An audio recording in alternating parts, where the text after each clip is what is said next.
upon a hidden archive, a secret vault where the legendary demonologists Ed and Lorraine Warren kept their most terrifying artifacts, cursed objects, things that shouldn't exist in our world. And I think I may have unleashed something truly evil. Beware. Once you see these things, you'll never sleep soundly again. The Crying Boy paintings. The Crying Boy paintings, mass-produced prints of tearful children, cast a long, chilling shadow. Whispers of a sinister curse followed them, a chilling legend that whispered of misfortune befalling those who dared to display them. Stories circulated of homes engulfed in flames, leaving the paintings eerily untouched amidst the charred ruins. Pets would vanish, accidents would occur, and a sense of unease would settle over the households, a constant gnawing dread that something malevolent was watching, waiting. The Warrens felt an unsettling energy surrounding these paintings. They spoke to families who swore by the curse, their voices trembling as they recounted the inexplicable tragedies that had befallen them since acquiring the paintings. Was it a genuine curse? A malevolent entity trapped within the artwork? Or simply a chilling coincidence? The answer, shrouded in mystery, continues to haunt those who dare to delve into the chilling legend of the Crying Boy paintings. From the cursed painting to the famous doll, Annabelle. The name Annabelle evokes a sense of innocent childhood, but the reality of this particular doll is far from endearing. This seemingly harmless Raggedy Ann doll, a gift to a young nursing student, quickly became a source of terror. Unexplained movements, chilling whispers, and a palpable sense of spiteful presence plagued the student and her roommate. The doll, it seemed, was not simply an inanimate object, but a vessel for a malevolent entity, an evil-minded spirit that sought to torment and harm those who crossed its path. Ed and Lorraine Warren, summoned to investigate, discovered a chilling truth. Annabelle was not merely haunted. She was possessed, a gateway to an evil-intentioned force that sought to exploit the fear and vulnerability of those around her. The Warrens, utilizing their expertise in the occult, were able to contain the entity, but the experience left an indelible mark on their psyche, a stark reminder of the terrifying power that can reside within seemingly innocuous objects. The haunted tapes were not mere recordings of sound. They were vessels for malevolent entities, each one a chilling testament to the dangers that lurked beyond the veil of our reality. Ed and Lorraine Warren, renowned paranormal investigators, encountered these audio artifacts during their investigations, their seemingly innocuous exteriors masking a sinister secret. When played, the tapes would unleash a cacophony of unsettling sounds, chilling whispers, guttural moans, and the spectral echoes of tormented souls. A palpable sense of dread would grip those who listened, their very bones chilled by the malevolent energy emanating from the recordings. Those unfortunate enough to hear these haunting sounds often suffered from disturbing nightmares, inexplicable illnesses, and a lingering sense of dread that clung to them like a shroud, a constant reminder of the dark forces unleashed by the tapes. The cursed Dybbuk box is up next on this list. A seemingly ordinary wooden box held a sinister secret within its confines. Ed and Lorraine Warren were drawn into this mystery when a man named Kevin Mannis claimed to have experienced a series of terrifying events after acquiring the box. Unexplained illnesses, chilling nightmares, and an unsettling sense of dread began to plague Mannis and his family. Objects moved inexplicably, and a chilling presence seemed to permeate their home. The Warrens, sensing an evil force, delved into the box's history, uncovering a chilling tale of its origins and the wicked spirit, a Dybbuk, trapped within. Ed and Lorraine sensed the malicious presence clinging to the box, a chilling reminder of the darkness that can sometimes reside within seemingly innocuous objects. They conducted rituals to cleanse the box and banish the nefarious entity, but the experience left an indelible mark on the Warrens, a stark reminder of the terrifying power that can be unleashed when the veil between our world and the spirit realm is breached. The cursed Misha doll, a porcelain creation with an unsettlingly lifelike gaze, possessed a history that chilled the very soul. Whispers followed it, tales of a young child who had tragically met their demise in the home where the doll resided. Some claim the child's spirit had become intertwined with the doll, seeking solace or perhaps vengeance. The doll itself seemed to emanate a chilling aura, its vacant eyes seeming to follow every movement, a constant, unsettling presence in any room it occupied. Those who encountered Misha often reported unsettling experiences. Unexplained cold spots would appear in the doll's vicinity, and a sense of dread would settle over the room. Some even claimed to hear whispers, chillingly reminiscent of a child's frightened cries, emanating from the doll's direction. Ed and Lorraine Warren, renowned paranormal investigators, were drawn to the unsettling energy surrounding Misha. They delved into the doll's history, uncovering a chilling tale of tragedy and perhaps a lingering spirit seeking solace or retribution.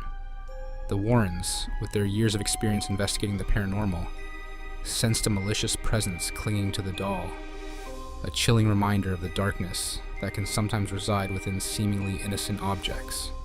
The haunted mirror, a seemingly ordinary piece of glass, held a chilling secret within its reflective surface. Ed and Lorraine Warren noticed disturbing visions and an evil demonic presence emanating from it. Those who dared to gaze into the mirror's depths claimed to witness terrifying apparitions, their reflections contorted into grotesque caricatures, and whispers of unseen entities echoing from its depths.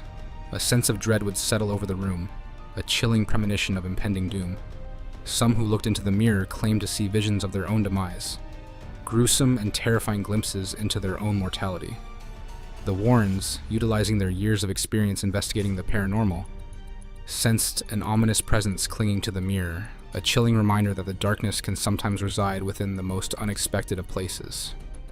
They conducted rituals to cleanse the mirror and banish the very evil entity, but the experience left an indelible mark on the Warrens, a stark reminder of the terrifying power that can be unleashed when the veil between our world and the spirit realm is breached. The fate of the mirror, however, remains shrouded in mystery. The Warrens, fearing its potential to cause further harm, likely concealed its location, ensuring its evil curse power remained dormant.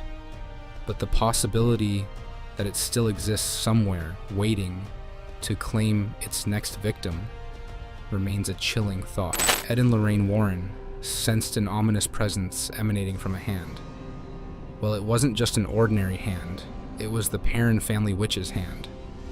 The Perrin family witch's hand was a chilling artifact, a severed hand allegedly belonging to Bathsheba Sherman, the possessed evil witch who tormented the Perrin family in their Rhode Island farmhouse. The hand, a grotesque and disturbing object, was said to be imbued with the witch's dark energy, a conduit for her malevolent power. Those who dared to come near it reported feeling a sudden chill, an inexplicable dread creeping over them. Whispers of misfortune and ill luck followed those who encountered the hand, chilling tales of accidents, illnesses, and a pervasive sense of unease. The haunted organ. The haunted organ was a magnificent instrument of ebony and ivory, held a chilling secret within its intricate pipes. This musical masterpiece, once a source of joy and entertainment, had become a vessel for an evil presence. In the dead of night, the organ would erupt in a cacophony of eerie melodies, its keys seemingly dancing on their own, driven by an unseen force. The music, a chilling blend of mournful dirges and jarring dissonances, would send shivers down the spines of those who heard it, filling the air with a palpable sense of dread. Those who encountered the haunted organ often reported unsettling experiences. Unexplained cold spots would appear in its vicinity, and a sense of dread would settle over the room. Some even claimed to hear whispers, chillingly reminiscent of a child's frightened cries, emanating from the instrument's depths. The haunted crucifix is a case deeply rooted in the lore of Ed and Lorraine Warren, though its specific details remain shrouded in a degree of mystery. The Warrens encountered a crucifix that had become a vessel for a malevolent entity. This sacred object, once a symbol of faith and protection, had been corrupted, its holy essence twisted by a dark force. Those who came into contact with the crucifix reported unsettling experiences, unexplained illnesses, nightmares, and a pervasive sense of dread plagued those who were in its presence. The crucifix seemed to radiate a malevolent energy, creating an atmosphere of fear and unease. Ed and Lorraine Warren, utilizing their expertise in the occult, conducted rituals to cleanse the crucifix and banish the evil entity, ultimately restoring its sacred purpose.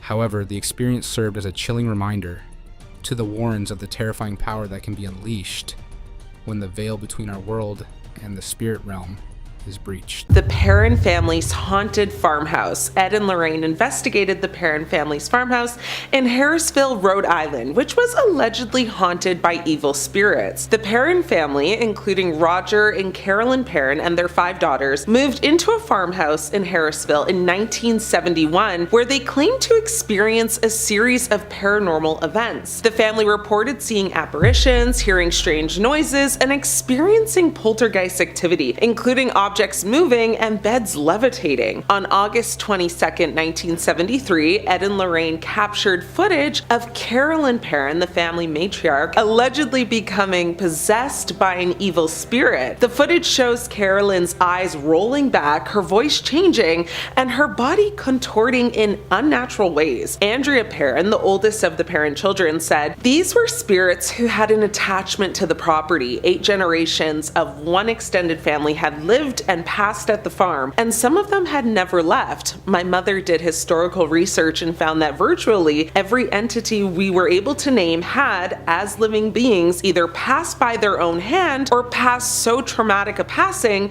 and so sudden a passing that they actually didn't seem to know that they were even gone." The Perron family's experiences, along with the Warrens' investigation, served as the basis for the 2013 film The Conjuring, which dramatized the events, of course. Now, in real life, the Warrens' investigation of the Harrisville case came to an end when Roger Perron ordered them to get the heck out of the house after a very dramatic seance in which Carolyn began speaking a strange language and levitated out of her chair. Andrea Perron said the only time she was ever truly frightened was during the seance, and went on to continue to say that there are no words to adequately express that event. In the years following their investigations in Harrisville, the Warrens would look into many more alleged hauntings, but Ed said that he never forgot the time they spent with that family. Next up, we have the elusive White Lady of Union Graveyard. The White Lady is said to be the ghost of a woman named Elizabeth, who passed under very mysterious circumstances in the late 19th century. According to legend, Elizabeth was unalived by her husband, and her spirit has been seen wandering the cemetery dressed in a very long white gown. However, some believe she is actually Harriet Seeley, whose young son passed shortly after being born, and Harriet herself passing soon after. This legend believes she may have passed in hopes of finding her son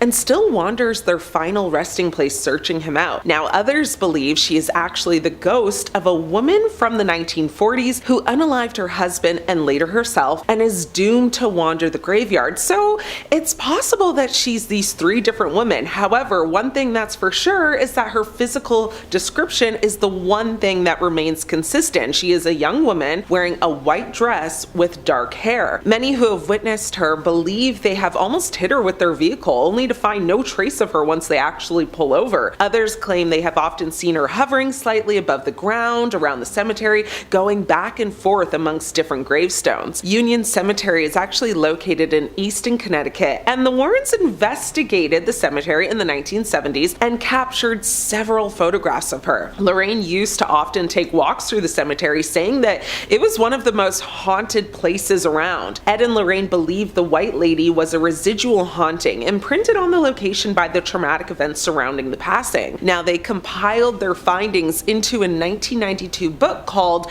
Graveyard: True Hauntings from an Old New England Cemetery. Ed Warren, who also investigated the Amityville whorehouse, reportedly caught the White Lady in photographs as well as videos. Now, Lorraine Warren told NBC Connecticut in 2008 that the video evidence is so valuable she kept it locked away at their occult museum. The Smurl haunting. The general story of the Smurls is a familiar one about parents trying to find stability and just do what's best for their family. After they were displaced by Hurricane Agnes in 1972, Janet and Jack Smurl moved their family to the West Pittston home, and not long after, they claimed to have experienced uncanny incidents. Items would disappear, doors would open and close, toilets would flush, they'd lose sleep over growling noises and just horrific stenches. Now, over the years, the Smurls said that the paranormal attacks worsened. Jack claimed to have actually been SA'd by a spirit, and the entities attacked the children even the family dog. Eventually, after the Catholic Church kind of slow walked an investigation, the Smurls decided to go to the press, which created a media frenzy. Now, writing about the sensation for a 2016 Halloween story in Pittston Progress, reporter Jack Smiles actually summarized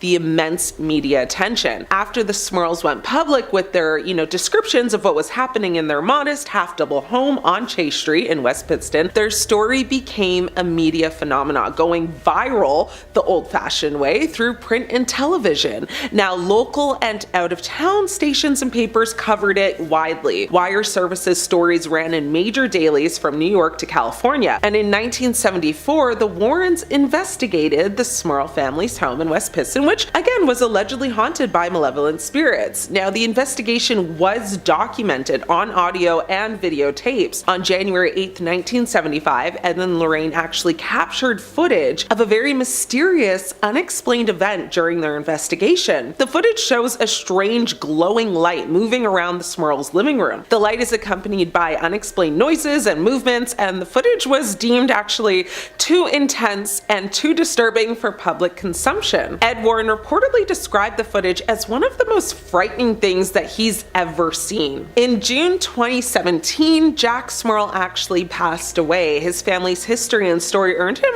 rather lengthy bits in the local papers. Looking back, on the period of their lives that earned them international attention, Karen Smurl said of her father in the Citizen's Voice, "We had such a hard time and nobody to turn to. He was happy I was a voice out there for people who need help." Lastly, we have the Annabelle doll. Most of the movies set in the Conjuring universe, including Annabelle, are interestingly inspired by true events. The Conjuring movies are based on the case files of famed demonologist couple Ed and Lorraine Warren, who looked into numerous paranormal incidents, including the controversial true story of the Amityville haunting. One particular case, the Annabelle doll, has been the subject of 3 movies. All 3 films deal with a different event in the doll's timeline. So the Conjuring universe begins with the first movie, which focuses on Ed and Lorraine Warren investigating the paranormal case. Now, this follows the Warrens' investigation of the Annabelle doll featured in the movie. The doll actually received its own spin-off trilogy, which explored Annabelle's origin and the negative events that occurred when the Warrens took her. Since the franchise stretches the doll's story into 3 movies, the writers took creative liberties. Now, most of the films are fictionalized, however, small portions of the trilogy have come from the true story of Annabelle. The legend has it that a student nurse named Donna received the Annabelle doll as a gift from her mother in 1968. Donna and her roommate Angie began to notice strange paranormal occurrences. It would change positions unexpectedly, show up in different rooms of their apartment. The doll would also leave notes for the girls with messages like "help me" scribbled on them. They became very alarmed when they found red liquid dripping from the doll. Donna and her friend Angie had a medium take a look at it. The medium determined that the doll was possessed by the spirit of a 7-year-old girl named Annabelle Higgins. Now, the girls contacted the Warrens, who concluded that the spirit haunting the doll was not a 7-year-old child. Instead, it was actually a demon who had fooled the girls. Now, the Warrens believed that the demon's goal was to acquire Donna's soul. The Warrens solved their problem by taking the doll with them, but they encountered continuous car trouble on the way back to their home. Now, the demon within the doll rejected an exorcism,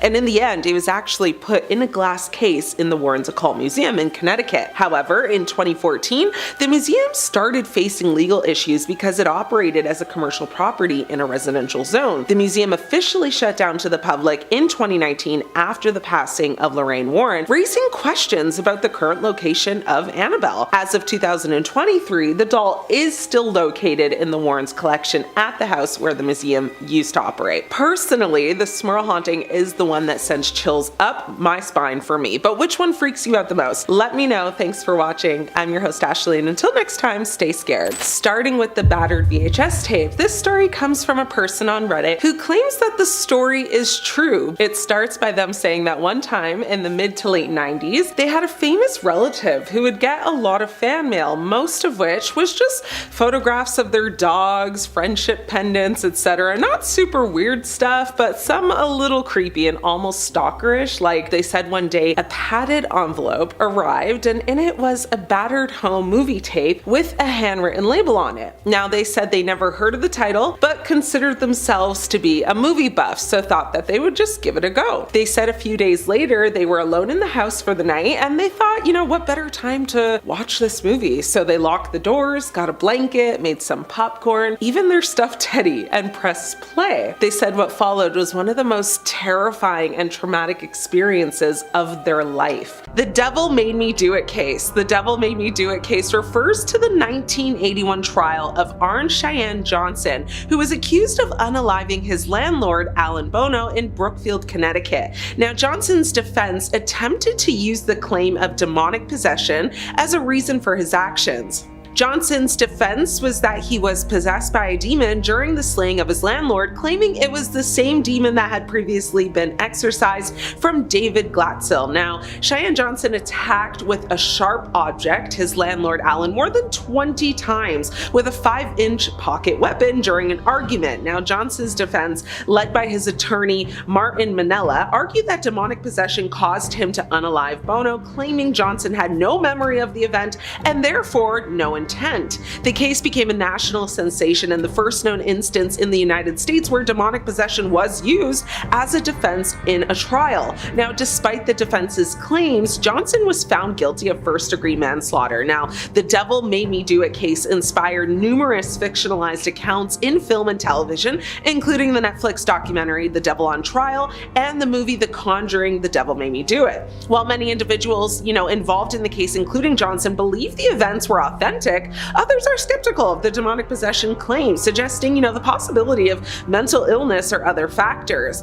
Ed and Lorraine Warren, known paranormal investigators, were involved in the exorcism of David Glatzel and later became involved in Johnson's case, believing that he was possessed by the same demon. Both Ed and Lorraine Warren maintained their belief in the possession until their passing in 2006 and 2019, respectively. Now, what Lorraine described about the possession in a series of interviews isn't nearly as elaborate as what we see in the film, but she did report David levitating and speaking in tongues, as well as having unidentified markings across his body. Brother to David, Debbie Glatzel, also described seeing her brother physically attacked by demons in a featurette made for the film. Now, the audio recording at the end of the film, which includes David screaming and growling, is real, but has never been released in its entirety to the public. It's also noteworthy that while the Warrens speak about David having one demon possess his body in the film, Lorraine repeatedly said it could have been as many as 40 demons possessing David throughout the real investigation of the case.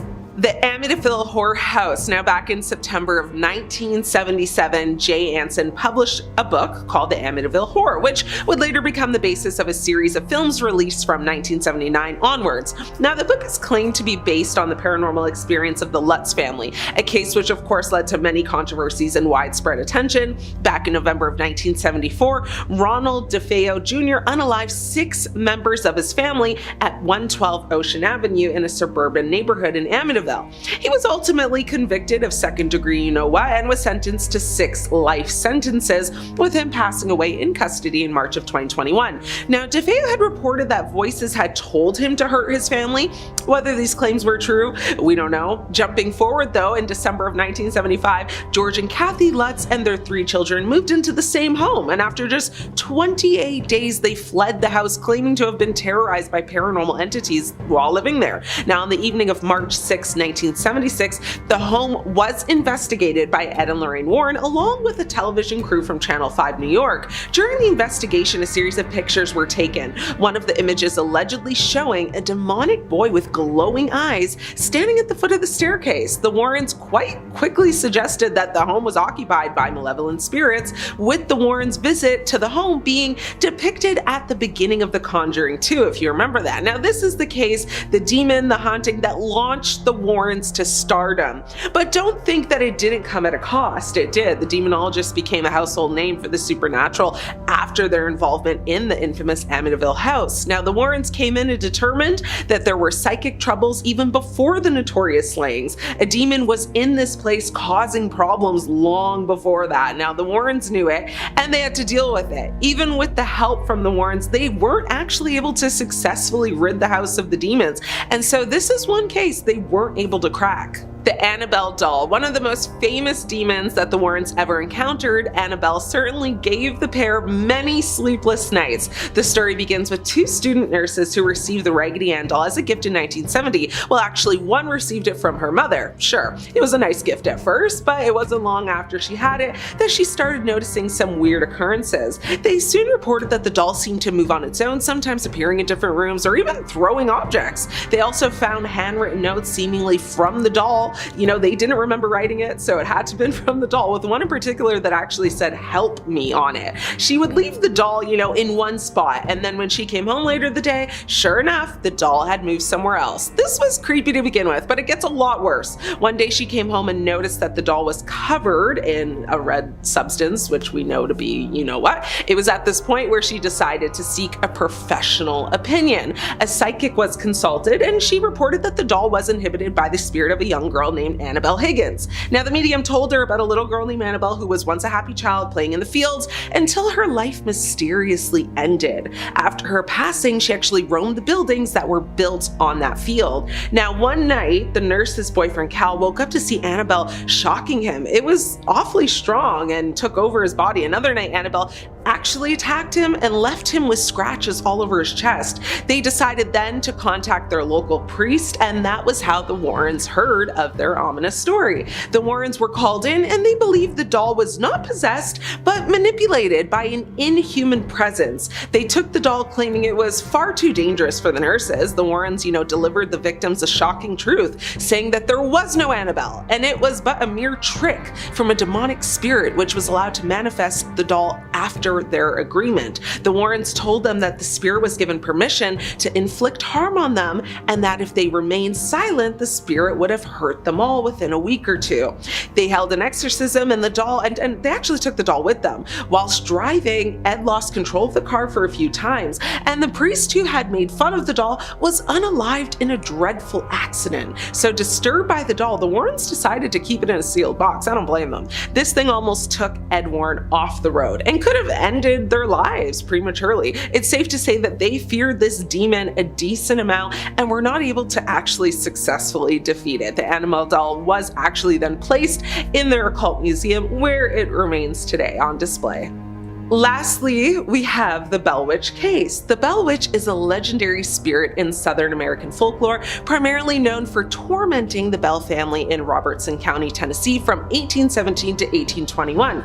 The entity, often referred to as Kate or the Bell Witch, is described as a very mischievous and vengeful spirit that could speak, shapeshift, and even be in multiple places at once. The haunting culminated in the passing of John Bell Sr., and the witch is said to have taken credit for it. Now, the Bell family in Tennessee experienced a very strong series of unsettling events, including strange noises, animal sightings, and physical attacks on them. The entity known as Kate communicated with the family, particularly targeting John Bell Sr. and his daughter Betsy with insults and physical attacks. Now, Ed and Lorraine Warren were involved in the investigation of the Bell Witch legend. Their involvement helped to bring the story to a wider audience and solidify it as a classic American ghost story, but they were never able to figure it out or defeat this entity once and for all. So they left this earth never being able to conquer the Bell Witch spirit. The Raggedy Ann doll that turned into Annabelle. It started with a young nurse finding an innocent gift from her mother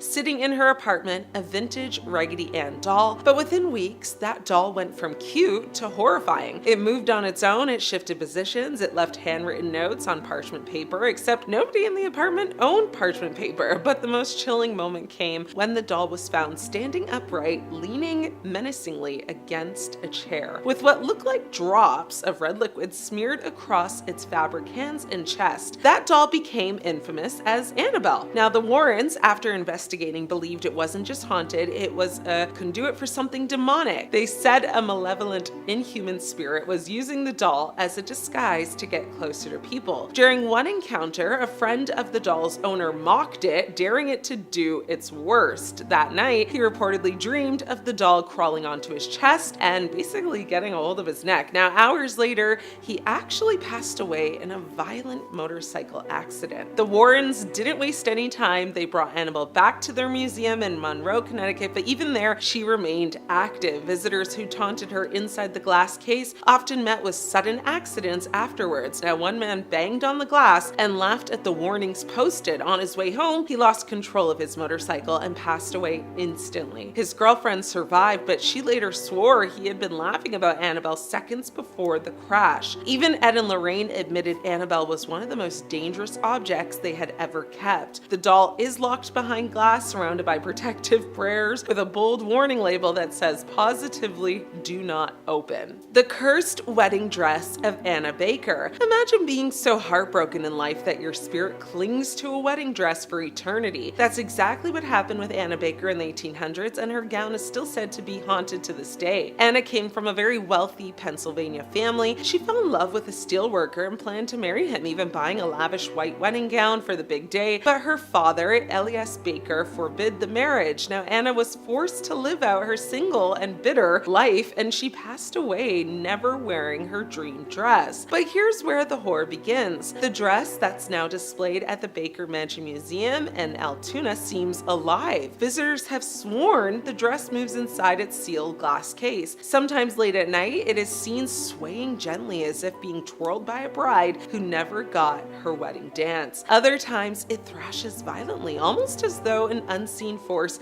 is raging against the injustice of Anna's stolen love. Local reports say that in the 1970s, security guards at the museum refused to do overnight shifts in the room with the dress. One even quit on the spot, claiming he heard sobbing and banging from the case in the middle of the night. Others said they saw a very shadowy woman figure, reflected in the glass, staring back at them with hollow eyes. The Warrens, though never the original keepers of the gown, investigated it as part of their haunted objects cases. They claimed the energy surrounding the dress wasn't residual, it was interactive. Lorraine Warren once described it as a restless spirit refusing to let go of earthly pain. The shadow doll that visits you in your dreams. Now, the shadow doll doesn't just scare you when you look at it, it follows you right into your sleep. This doll, once kept in the Warrens Occult Museum, is considered one of the darkest objects they ever handled. The story goes that this eerie figure was constructed by something deep into black magic rituals. It was pieced together using real human bones and animal parts, including bird claws, and designed to channel pure malevolence. Now, its stitched face and lifeless eyes were meant to frighten, but the true terror was its alleged power. People who came in contact with the shadow doll often claimed it entered their dreams. But these weren't just nightmares, they were violent, like really crazy experiences. Victims reported being asphyxiated in their sleep by an invisible force. Some said they woke up with scratches and bruises as if the dream had manifested physically. Now, the Warrens believed the doll was used in rituals to curse enemies, delivering night terrors that could eventually stop someone's heart. Now, what makes this doll especially disturbing is that even a photograph of it is said to hold a lot of power. Lorraine Warren warned that simply gazing too long at the doll's image could invite its presence into your subconscious. Now, this isn't just folklore. The fear was so widespread that when it was displayed in their museum, it had to be kept inside a locked glass case, bound in protective prayers. One account involved a young man who mocked the idea of the doll. After looking at it closely, he began suffering from night terrors so severe he actually refused to sleep. Days later, he then suffered a heart attack and passed away in his 30s. Doctors couldn't explain it, but the Warrens were convinced the shadow doll had claimed yet another victim. The doll remains one of the few objects that the Warrens said they couldn't neutralize, but only contain. The conjuring mirror that showed something looking back. Now, not all mirrors show your reflection or just your reflection. Some, like the conjuring mirror, show something far darker. This object came into the Warrens' possession after being used in a ritual of catopatromancy, I think I'm saying that right, an ancient form of divination that involves summoning spirits through mirrors. Now, the mirror was reportedly used by occult practitioners who believed they could contact the deceased. Now, instead, they unleashed something terrifying. Witnesses described the mirror as alive, reflecting faces that weren't actually in the room, sometimes with twisted, decayed features. People who stare too long into it often reported losing a sense of time in general, or just standing motionless for hours as if they were hypnotized. Others swore that after looking into the mirror, dark shapes began to appear in their homes, following them into corners, watching silently. One chilling account involved a man who claimed he saw his own corpse staring back at him from the glass. Now, days later, he actually suffered a fatal accident eerily similar to what he had described. Another visitor swore she saw hands pressing out from the inside of the mirror as if something was trapped within it, desperate to escape. The Warrens labeled the conjuring mirror as one of the most cursed items in their collection. They warned that using it was like opening a doorway that you just couldn't shut. Even Ed Warren admitted he refused to stare into it for fear of bringing something back with him. Now, at the museum, the mirror had to be covered in a very heavy cloth whenever not on display. I mean, Lorraine insisted that even brief exposure could infect a person with lingering paranormal energy. To this day, many people refuse to even look at photographs of it. That's how scary it is. The satanic idol unearthed in the Connecticut woods. Now, in 1991, the Warrens discovered one of their most disturbing objects, not in a house, but buried deep in the woods. It was a crude, hand-carved idol shaped like a horned figure standing less than 2 feet tall. Now, the idol was believed to have been used in satanic rituals, and according to the Warrens, it carried a very dangerous aura of evil. Local police had discovered it after reports of strange animal mutilations and cult activity in the Connecticut forest. When the Warrens were called in, they immediately sensed it wasn't just a statue. Ed described the air around it as charged with something oppressive, like the forest itself was basically holding its breath. People who touched the idol often reported sudden sickness, dizziness, or even sometimes violent thoughts. Some became physically aggressive, lashing out for no reason at all. Now, Lorraine claims she saw a shadowy figure circling the idol during their investigation, vanishing whenever she tried to focus on them. But the most chilling story comes from a man who accidentally stumbled across the idol before it was taken away. He later described hearing voices whispering his name in the woods, urging him to come a little closer. When he refused, he felt himself shoved violently to the ground, although no one was actually there. Now, afterward, he suffered months of torment. Paranormal activity followed him home, with objects flying off the shelves and dark figures appearing at his bedside. The idol was eventually locked away in the Warrens Occult Museum, sealed under prayer, and never ever allowed to be displayed without strict spiritual protection. Ed and Lorraine believed it was connected to ongoing satanic activity and warned that its purpose was never benign. It was created as a vessel of worship for dark forces. Even now, it remains one of the most mysterious artifacts they ever collected. Depending on what you consider terrifying, today might just shock your psyche. Just so we all have the same context going into this, the White Lady is the name of the ghost that haunts the Union Cemetery in Easton, Connecticut. Most locals believe her to be the ghost of Harriet Seeley, whose young son passed shortly after being born, with Harriet herself passing soon afterwards. Legend believes she may have died in hopes of finding her son and still wanders their final resting place, searching him out. Whereas other folks believe the White Lady is the ghost of a woman from the 1940s who, well, she killed her husband and later took her own life and is now doomed to wander the graveyard. Her physical description is the one thing that remains consistent. She is a young woman wearing a white dress with, well, dark hair. Many who have witnessed her believe they have almost hit her with their vehicle, only to find no trace of her once they pull over. Others claim they have often seen her hovering slightly above the ground around the cemetery, going back and forth amongst different gravestones. So Ed Warren was obsessed with her, and he went on record a lot of times being like, "I am determined to capture footage of this elusive lady." And allegedly he was able to do so, but then he kept the tape for himself. He hoarded it like it held the secrets to the universe, like it was proof of alien life. Now, ever since the passing of both Ed and Lorraine, their son-in-law, Tony Spera, has released the footage in its entirety to YouTube, and the tape shows an apparent white human figure moving behind some tombstones. And similar to most UFO footage, most Bigfoot footage, Loch Ness Monster, etc., the figure is at that perfect distance and resolution so you can see a shape, but you can't ID anything. Well, enter a woman named Judith Penny, who helped Ed allegedly maintain his reputation by faking this. So when he claimed to have captured the White Lady on tape in the summer of 1990, after allegedly camping out in the graveyard for a week, allegedly Judith was the mystical being spotted on tape, massing herself with a classic white sheet. While this next video is blurred on YouTube to protect the identity of the poor girl, I personally think it's up there as one of the most frightening things I've ever seen. At an hour and 20 minutes long, it depicts a Catholic bishop in Connecticut attempting to converse with a demonic entity that has possessed the body of an innocent young woman, while her family restrains her. Ed and Lorraine were the ones to alert the church to the possession after meeting this young girl during an audience chat session that was held at the conclusion of one of their public presentations. During portions of the exorcism, when prayer is done, you can hear the demon acting wildly, and it originally refuses to give its name, both of which are quite common in cases of demonic possession. Eventually, we learn that there are not one, not two, but 4 demons possessing our victim, with one of them identifying themselves as Robert, a name associated with the son of Satan. So this footage was unreleased until after the passing of Ed and Lorraine, and it's believed they were told by the Catholic Church to specifically keep it under wraps. But their son-in-law doesn't have the same fear or respect for the church, depending on how you look at things, so I guess we have Tony Spare to thank. This next video is from 2014, and it's a ritual that was captured on camera by a man who heard the shrieks of a woman inside a sanctuary and filmed it through a peephole. This incident occurred at the Assumption of the Virgin Mary Church in Vranow and Digy in February of 2014, and the church's priest, Marek Dunda, confirmed the video is real. But he's like, if there's something filmed through a keyhole, there's nothing more to say about it.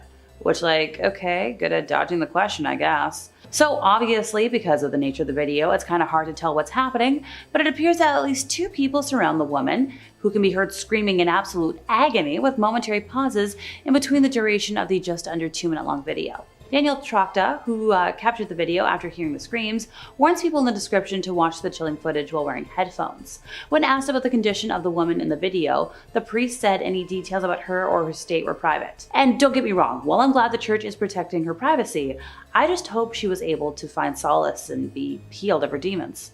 On April 5th of 1991, 2020 featured a segment that showed an actual Roman Catholic ritual of casting out demons. Videotaped at a nun's home in the suburban Palm Beach County, the segment shows the affected girl, referred to only as Gina, as she thrashes under the effect of ancient prayers. She's sprinkled with holy water, and you've got that classic cross pressed to the head. Obviously, because she's possessed, she's retching, she's writhing, she's yelling, she's baring her teeth.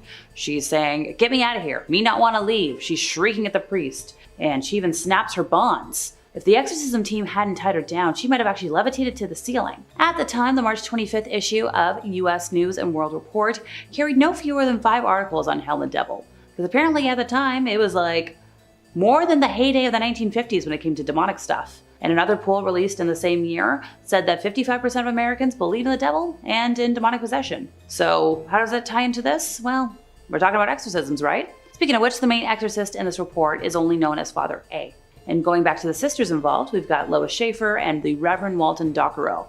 And they took part in this, even though, technically off the record.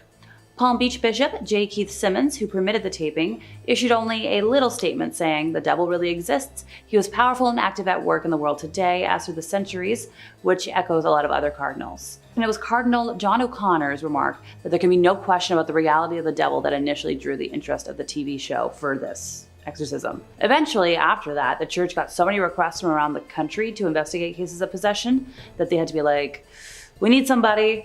Well, this fell to Reverend James LaBarre, a specialist in the occult, who looked into the initial claims and was like, okay, well, for starters, Gina was genuinely being tormented. According to the report, she was experiencing crazy psychotic episodes, visions of demons, dead people. The mom tried everything. She tried a spiritualist, she tried hospitals, you name it, she tried it. In the footage that we have today, at the time, the priest said she was being controlled by 10 spirits. So they met all the violent reactions by following the prayers and gestures of the rite. Apparently, this whole ordeal took like 6 hours, and apparently that's not uncommon for exorcism lengths. Before the procedure even began, Father A was like, yeah, it's terrifying. I could die tomorrow, I could be attacked, I could be taken over, which is it worth it, pal?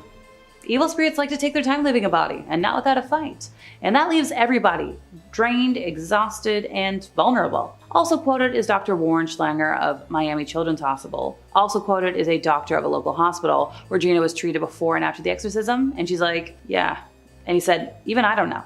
Father A was troubled. He was believing that after this exorcism, the devil was disturbing his sleep, attempting to weaken and destroy him. But he said, hey, that's a price I gotta pay. I'm a church man against demons. American professional boxer Ryan Garcia recently alleged that Bohemian Grove, a place rumored to exist in the north of San Francisco, is not only real, but it's a place where he's seen some heinous stuff. Be careful watching, folks. This was during an X-Space interview with Andrew Tate earlier this year, and there was a video that actually went viral that shows an alleged satanic ritual. It was reportedly taken in the year 2000 by prominent conspiracy theorist Alex Jones because he was actually able to infiltrate Bohemian Grove about a couple of times after being denied a bazillion.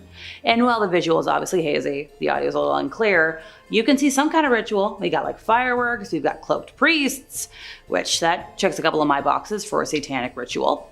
Additionally, Alex Jones's interview on the Joe Rogan Experience went viral because he's like, hey, yeah, when I trespassed, I saw effigies being burnt in front of a large owl shrine, which only further fuels the alleged satanic speculation. Well, the official Bohemian Club website is like, hey, we don't do anything secret or illegal or this doesn't exist.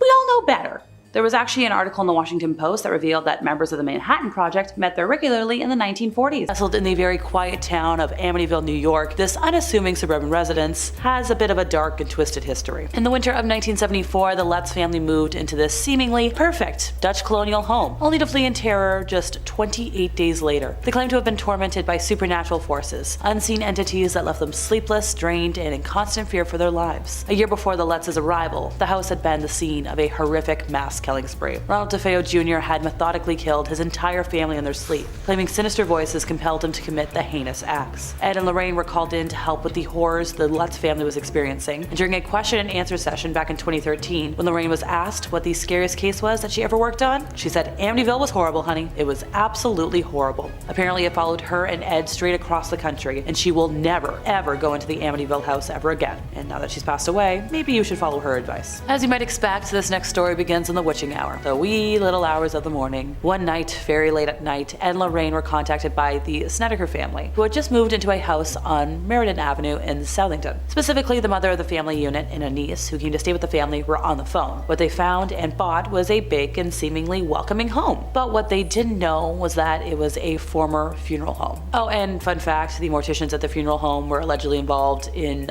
intercourse-related acts with the corpses, and what used to be the showroom for the coffins was now where there were some young spirits living, which was just, down the hall from where you're hanging out, having brunch. The place where the bodies were prepared for the viewing. So the boys were the first to start talking about things they had seen and experienced, saying they were terrified. And at first the parents were like, come on, get over it. But the boys were so scared they started sleeping on the floor in the living room. Among the sounds the boys would hear were the sounds of chains pulling the coffins upstairs. Only thing was, there's no coffins anymore. So the woman who called the Warrens was terrified. And with the niece in a small bedroom in the back of the house, and apparently the covers on the bed were levitating at the time, like there was a fan blowing them around. Lorraine said that while the mother was on the phone with her, even more bizarre events started happening. The mother had rosary beads in her hands, and while she spoke, they were being pulled apart and falling to the floor. Thankfully, Ed and Lorraine went over the next morning with the family's priest. A blessing of the house didn't really do anything, and that's when the Warrens were like, hey, can we get a bishop involved? The church did send an exorcist, which seemed to do the trick. But not before one last hurrah from whatever was believed to be haunting the house, because demons don't like to give up without a fight. There was this big tree in front of the house, and half of the tree, with no wind, broke off and fell on the property. The family moved a short time later.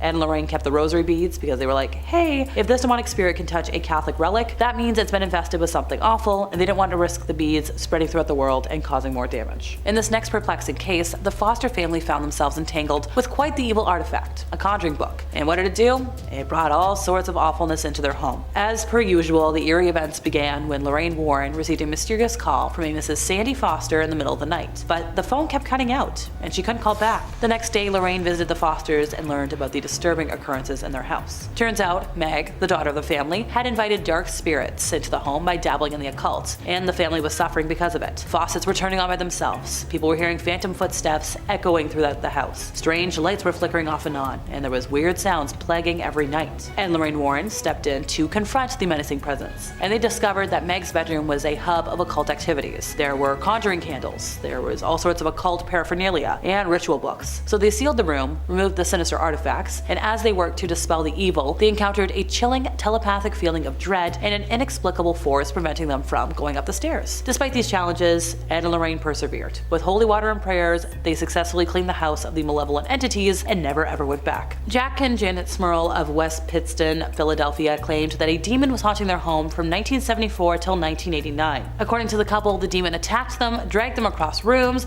and even threw their dog at a wall. After investigating the home, Ed Warren later claimed that he spotted a dark mass in the home, and he heard a voice telling him to get out. Eventually, the Smurls turned to a series of priests and claimed that the demonic entity went away. Well, for the most part, after a lot of prayers and exorcisms. So there was a happily married couple in their 30s that bought this old inn in New England. So Nathan, he traveled during the week, but his wife Alexandria was home all the time to take care of their 2 daughters. Not long after moving in, Mrs. Carlson and her daughter began hearing footsteps on the 2nd floor, where in the past, lodgers used to stay. During the afternoon and late into the night, they'd hear dragging, heavy booted footsteps moving all across the floor above them. Mrs. Carlson's older sister, who lived nearby, occasionally stayed overnight in the house, and she also confirmed hearing these footsteps. The Carlsons did have rooms set aside elsewhere in the house for live-in farm help, and these men would also hear these footsteps, walking in circles around their bed. Sometimes while Mrs. Carlson would be trying to sleep at night, she'd be awakened by the spirits in the home. They'd yank the covers off the bed while she was in it, and she later found out that the very same thing happened to the farm help, which accounted for why the men tended to quit so soon after they were hired. Eventually, the infestation phenomena upgraded into whisperings that could be heard behind closed doors. However, when Mrs. Carlson or her sister checked the room where the whisperings were coming from, there was never anybody present. Although these spirits projected words that were often audible enough to be heard, the woman could never identify the language that was being used. And as time went on, things only got worse. After the missus straightened up the house, knickknacks and other little items would never be quite where she left them. Outside the house late at night, lights would be seen in the attic, but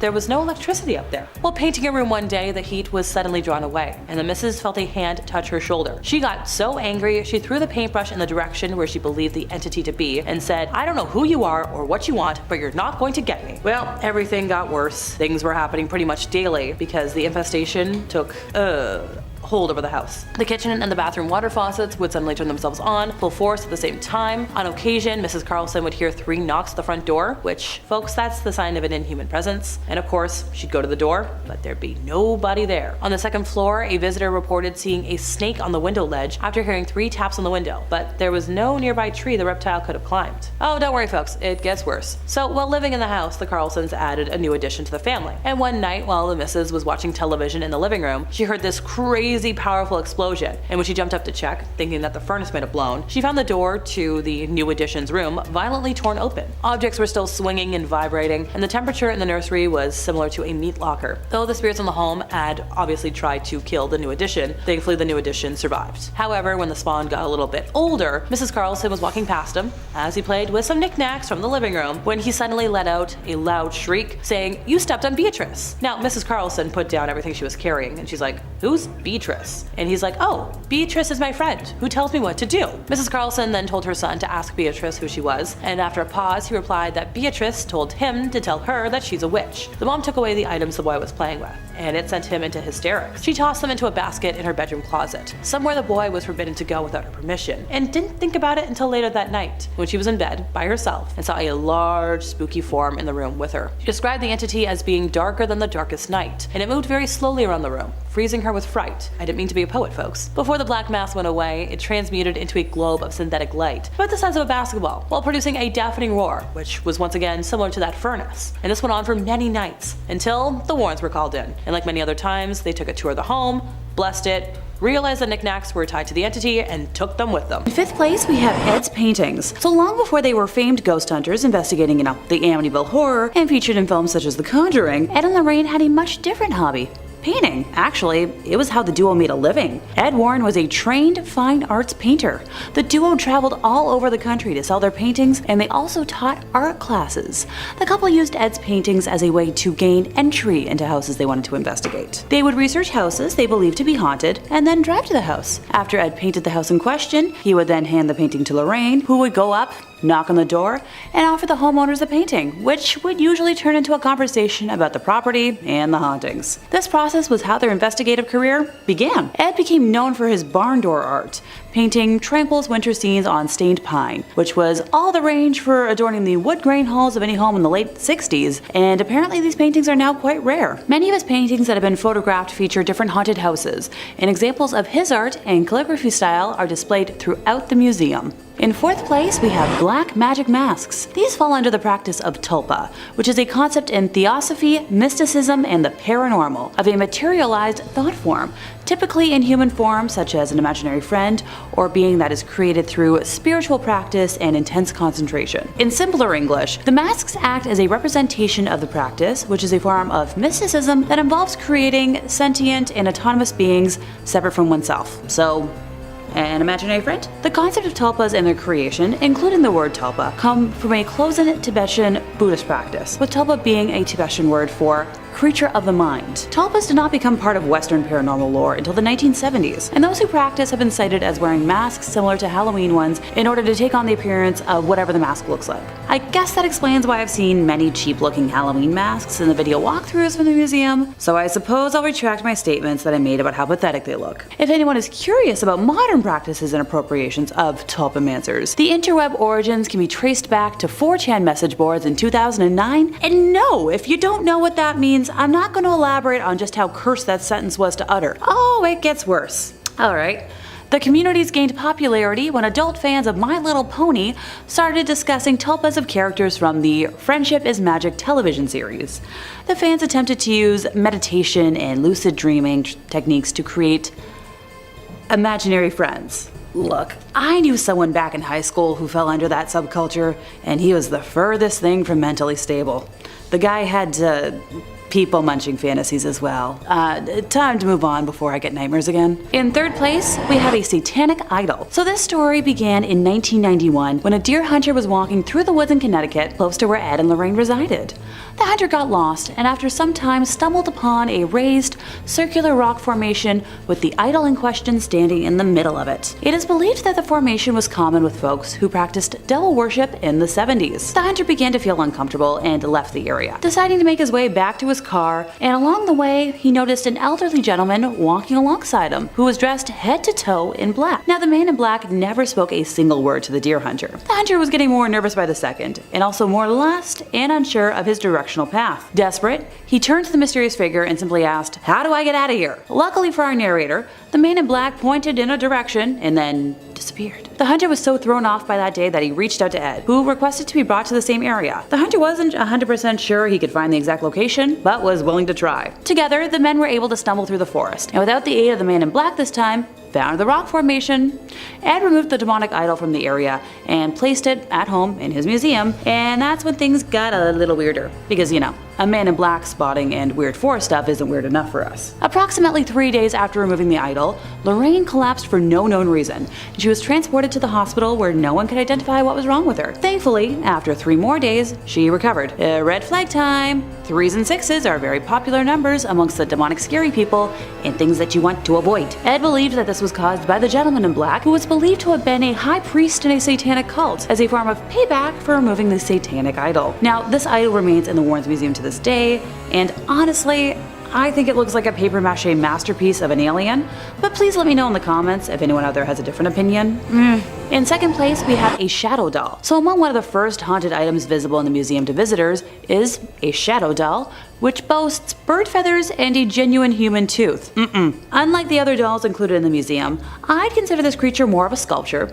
Ergo, why she made her way to my list today. Also, she's just overall terrifying to look at. I'm calling it now.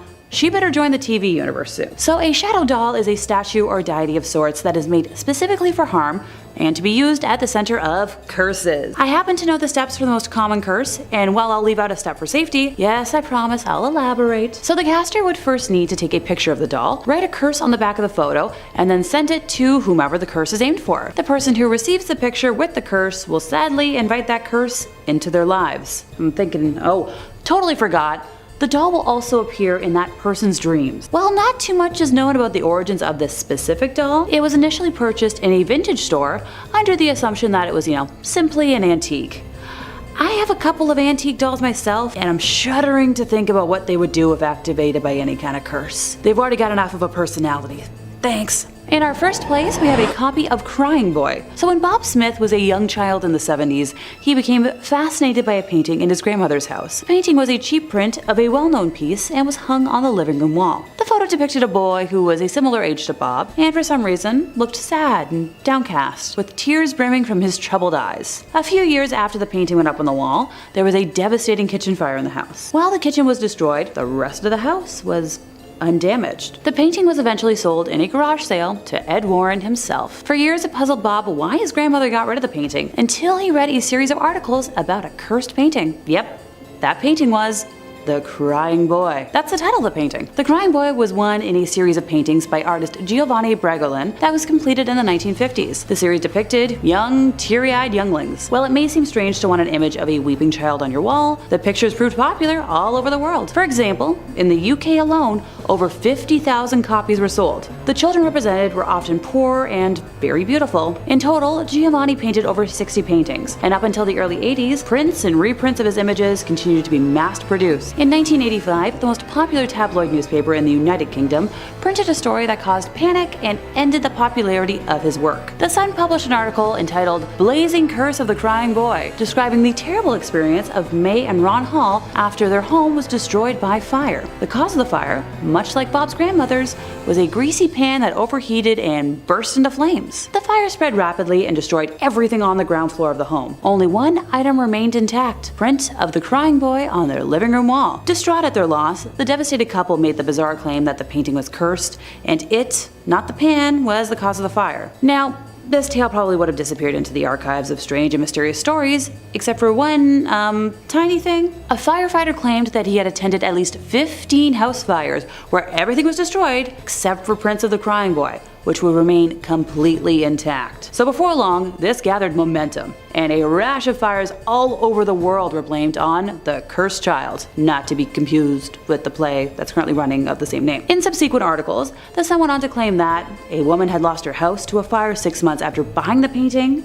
Two sisters had fires in their homes after buying a copy of the painting, when one sister even claimed to have seen her painting sway backwards and forwards on the wall while it was happening. A concerned woman on the Isle of Wight attempted to burn her painting without success, and then went on to suffer a run of very bad luck. A gentleman in Nottingham who possessed a print of the painting lost his home, and his family was injured. A pizza parlor got destroyed, including every painting on their walls, except for The Crying Boy. When the Sun reported that even rational firefighters refused to have a copy of this painting in their homes, the reputation of The Crying Boy was damned forever. In all these cases, and many more that were reported, paintings of The Crying Boy went unharmed. Eventually, there was an image of a crying child by any artist in a house that went on fire. Now, some folks claimed that they experienced bad luck if they attempted to destroy or even get rid of the paintings, while others were convinced that it was only a matter of time before disaster struck them. The Sun eventually offered the frightened public a solution.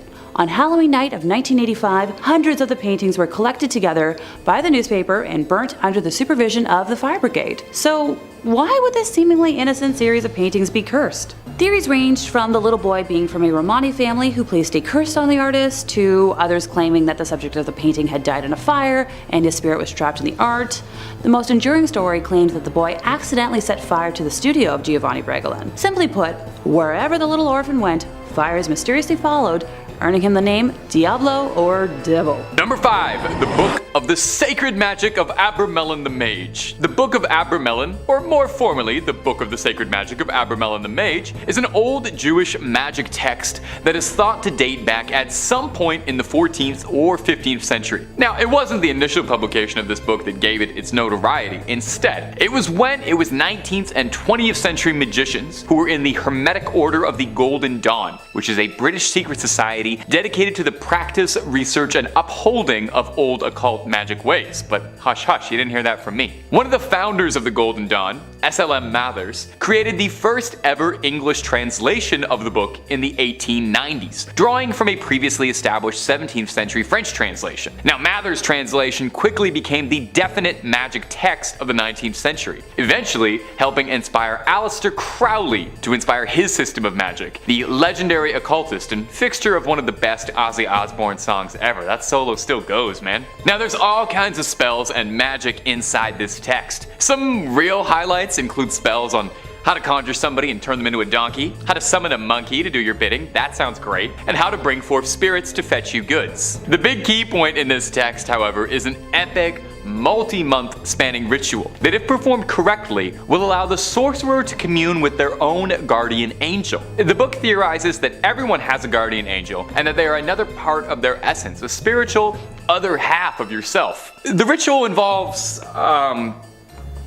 I don't know how to say this politely. You have to, they say you have to get blissfully intimate with your other half. Once the honeymoon period is over, the caster then has to summon up and conquer unredeemed spirits of the infernal regions of hell to conquer them. And then they'll be able to master the spirit domain. That sounds like a lot of irredeemed spirits. I hope my angel might help out a little bit with that. This all sounds very complicated, so all things considered, maybe it's for the best that this one's locked away. Seems like heavy reading, not before bedtime. And if you're looking for more true tales of terror, fake frightening fribs, cursed relics, ancient evils, aliens, cryptids, conspiracies, ghouls, goblins, and pretty much everything spooky you can think of, Top 5 Scary is the place to be. Stay subscribed, but way more importantly, stay scary. Okay, let's keep going. Whole lot more video to get through. Number 4, Book of Soiga. The Book of Soiga, also known by a more complicated name, the Alderia Siva Soiga Vocor, is an occult text that hails back from the 15th century. I'm pretty sure just saying that name out loud in front of the camera, I probably caused a curse on the office, so I'm sorry about that. This text would have been lost to time, just another forgotten cursed manuscript, if it weren't for the obsessive efforts of John Dee, a 16th century polymath who had his hands in just about every field of study. Polymath is a fancy word for a guy who studies just about everything, and Dee practiced chemistry, physics, astronomy, and also the occult. You know, there's always more to learn, right? Mr. Dee was particularly interested in contacting angels to learn the secrets of the universe. And this book contains a litany of recipes for magic spells and all sorts of writings on demonology and astrology, but most importantly, and what caught Mr. Dee's attention, is that the book is said to include the names and genealogies of all of heaven's angels.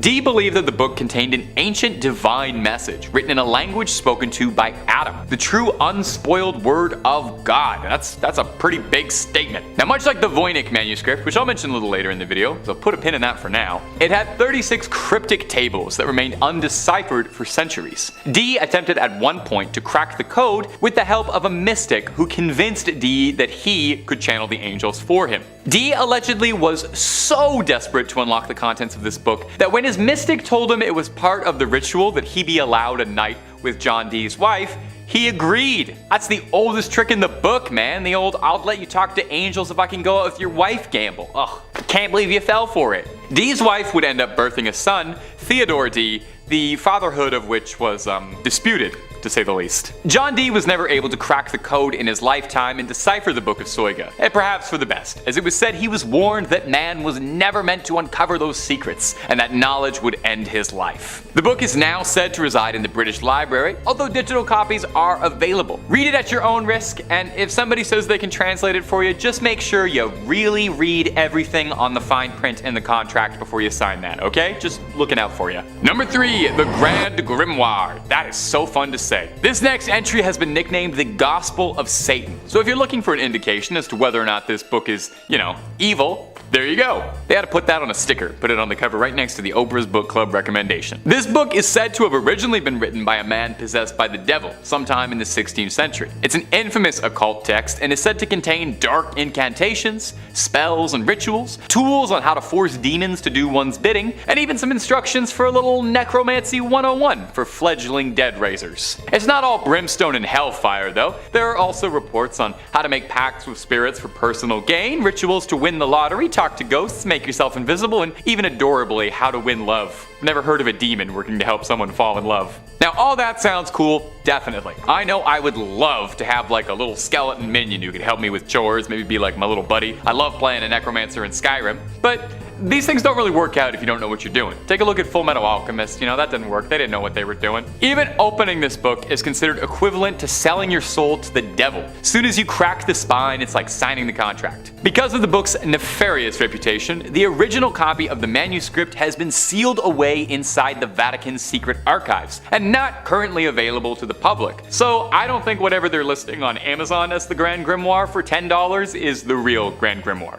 Number 2. The Voynich Manuscript. The Voynich Manuscript has got to be one of my favorite stories of a mysterious manuscript, like, ever. I guess that's why I put it at number 2. Unlike a lot of entries on this list, it's actually very easy to come across a digital copy of the Voynich Manuscript. It's available to read online. The only trouble is reading it honestly probably won't do you a lick of good, since it's written in a language no one has ever heard of and there's no record of it ever having existed. Yale University has the entire thing up and available online if you're feeling confident enough that you can take a crack at it and feel like banging your head against a brick wall for a few hours. The book is a handwritten, hand-illustrated codex of 240 pages of pure mystery, featuring gorgeous illustrations and typography, and what the book is about is your guess is as good as mine, honestly.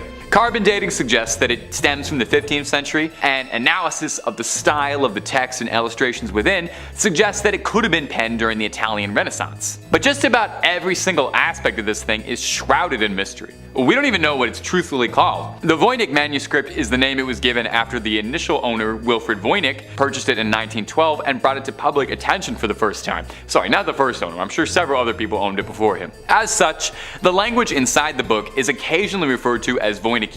Now, some pages are missing, lost to time completely, and the pages we do have are just a puzzle. Some are foldable sheets of various sizes, some pages have wondrously drawn diagrams or illustrations showing things like plants, some fictional, some real, and astrological symbols, drawings of people. Over the years, there have been several efforts to try and decode and document the book and figure out just what it is. A prevailing theory, admittedly a boring one, is that it's a guide to botany written in a mysterious script, a forgotten language, an uncrackable code, an incredibly convoluted hoax. Of course, with any good mystery, there are some wild theories. Some say the Voynich manuscript could be written from an extraterrestrial gifted to humanity, or written in demonic script perhaps, or that biblical language that we were mentioning in the book Soygas a few points ago. Like I said, it's available online, so I leave this up to you. If you manage to crack it, let us know down below in the comments. We're all clamoring for it. And number 1, the Codex Gigas. When it comes to cursed and demonic books,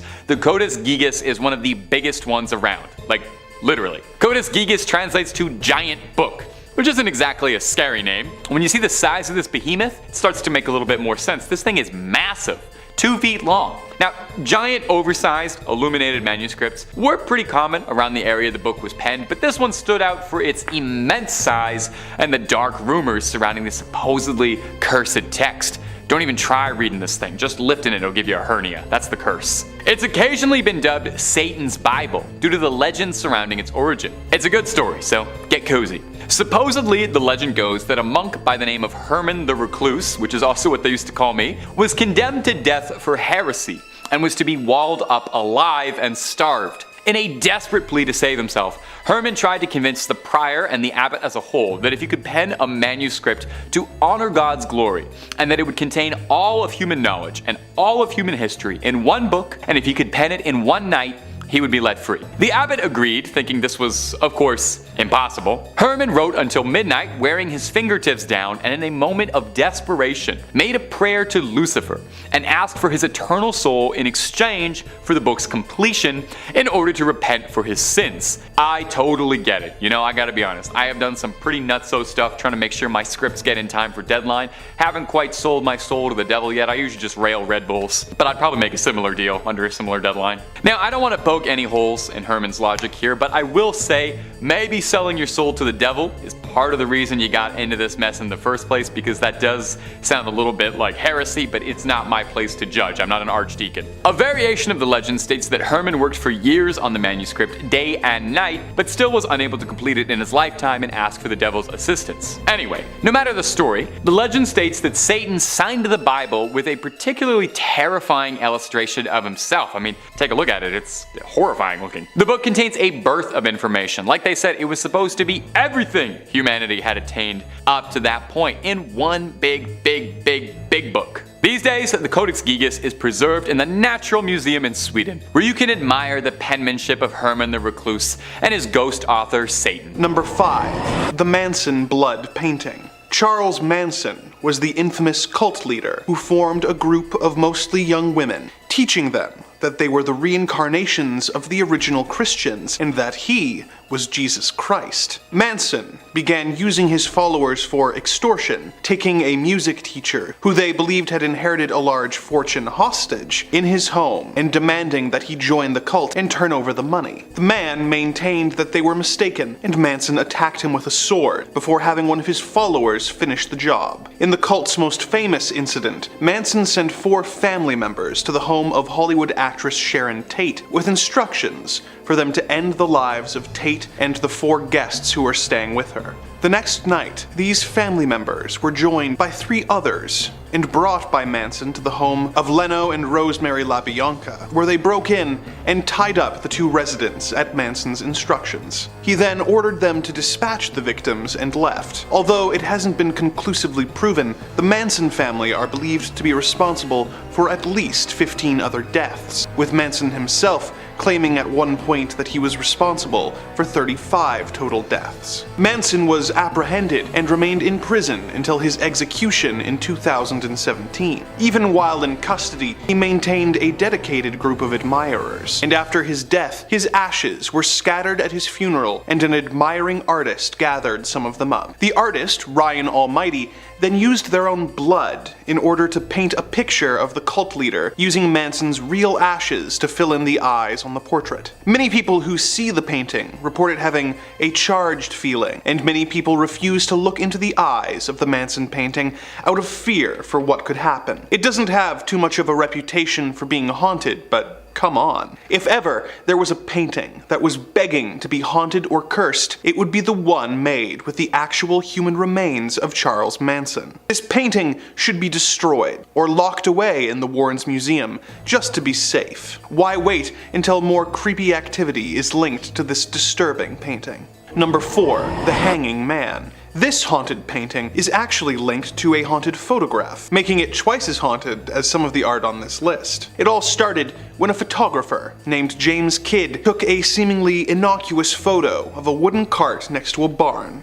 Kidd thought nothing of it until he had the photo developed and saw a ghostly figure had made its way into the frame. On the left side of the cart, he could see a headless and hanging man. He showed the photo to others, who searched for any sign of doctoring, but could find none. It was then that this painting caught the attention of a painter named Laura P. Laura claims that she felt drawn to the image and decided that she had to make an oil painting based on the photograph. While painting the picture, she reported feeling deeply uneasy, but she pushed through to finish her art. The painting was hung at a local business, but was soon taken down after it reportedly began moving on its own and caused several important papers to go missing. Laura then put the painting up in her own home. She soon began to experience strange occurrences. These included objects being knocked over or broken, mysterious knocking on the doors, strange leaks, and perhaps most disturbing, the apparition of the headless man in her home. Once word of the haunted painting got out, she received several offers from collectors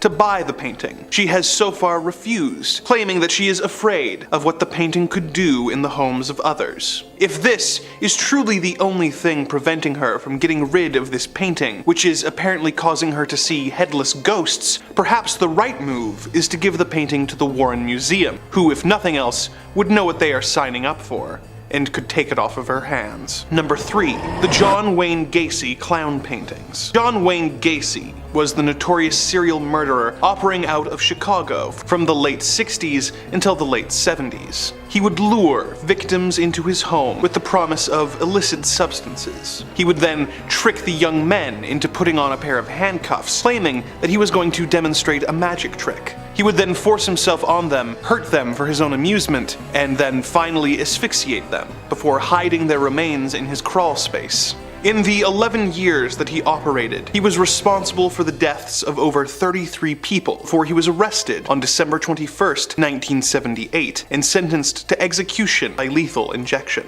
Gacy had appeared for years to be the perfect family man, being an active member of his community, and in a detail that the media became obsessed with, volunteering as a clown who would perform at parades, fundraisers, and children's hospitals. This was unrelated to his crimes, was such an odd detail that the press dubbed him the Killer Clown. This apparently served as the inspiration for Stephen King's It, and since then, clowns just haven't been able to catch a break. While awaiting his fate on death row, Gacy took up painting, creating several portraits of himself dressed as Pogo the Clown. He is believed to have created over 2,000 paintings in prison before his death in 1994. After this, his attorney auctioned the paintings off, with several of them being purchased and burned in a bonfire attended by the families of his victims. Of course, this just made the paintings that remained more valuable and rare, and they have been known to show up in auctions where they are purchased for tens of thousands of dollars by people with questionable morals and taste. Some of these collectors came to regret their purchase of the Gacy clown paintings, with some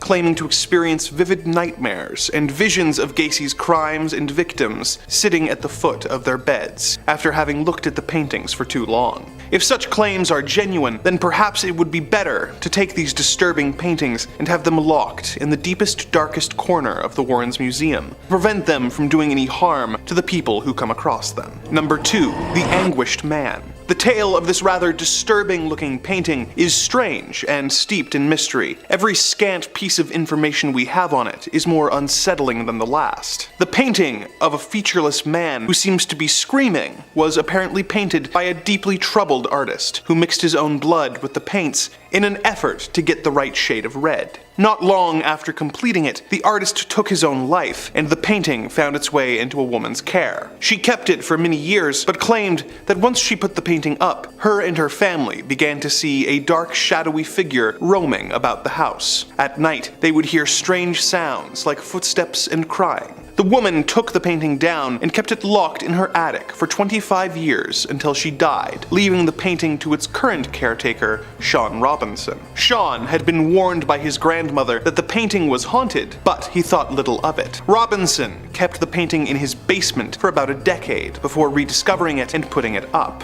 Once again, the family began seeing the dark, shadowy figure roaming the halls and hearing the sounds of weeping and moaning during the night. Sean began leaving a camera on by the painting to try and get evidence of its paranormal nature, and upon reviewing the footage, heard some odd noises and saw evidence of doors opening and closing, seemingly by themselves, and the painting falling over onto the ground. As time went on, the activity became more and more intense, with his wife seeing a strange mist and an unseen force pushing his son down the stairs. Things went from bad to worse when guests who came to see the painting began reporting intense and sudden nosebleeds. Sean takes the painting out from time to time to show it to paranormal investigators and television programs who want to hear his story, but otherwise, the Anguished Man is apparently kept locked away in a safe location to prevent any further harm from coming to unwitting people. As much as this might be the right move, someone like Sean, with very limited knowledge of the paranormal, might not be the right person to take care of such a dangerous piece of art, and it might be safer for him and everyone else if it were handed over to people with more experience dealing with cursed and dangerous artifacts, such as the people who run the Warrens Occult Museum. Who knows, perhaps the painting would prefer it, and would start up a friendly relationship with the Annabelle doll, and the two would become less evil, as they have each finally found a true bosom buddy. Or maybe it would just make things worse. The point is, we will never know for sure unless we try. Number 1. The hands resist him. This painting, featuring a sad-looking young boy and a creepy doll-like girl standing in front of a window, separating them from a series of hands emerging from the darkness, was created by an artist named Bill Stoneham in 1972. It was hung in a gallery. Both the owner of the gallery and the first critic to ever review the painting both died suddenly within a year of looking at the painting. The artist then took possession of the painting, but claimed that the two children in the painting would sometimes move, leaving the frame, and on one occasion, coming out of the painting itself into the real world. The artist put the painting on eBay, telling its stories, and many people who simply looked at the listing claimed to experience odd happenings, such as hearing voices or chills, or becoming ill. The painting sold for a little over $1,000, but if it is really so powerful, perhaps it should be taken to the Occult Museum, where the harm it can do can be limited as much as possible. Number 5 on this list is the recording of an exorcism that Ed and Lorraine Warren facilitated on a man that was possessed by several demons. Before I break it down, let's roll a little bit of a clip so you guys can get a sense as to how far gone this man actually was. What other entity is inside you? God is commanding you. In the name of Jesus Christ, and all the saints, and all the martyrs, and all the angels, command you to answer that question. What is it? Abaddon. Okay, who else? Who else is within you?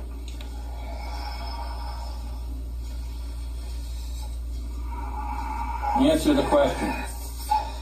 So as you can see, Ed is standing with a cross to our man who is possessed and basically holding these spirits at bay, trying to figure out exactly who and what is inside of him.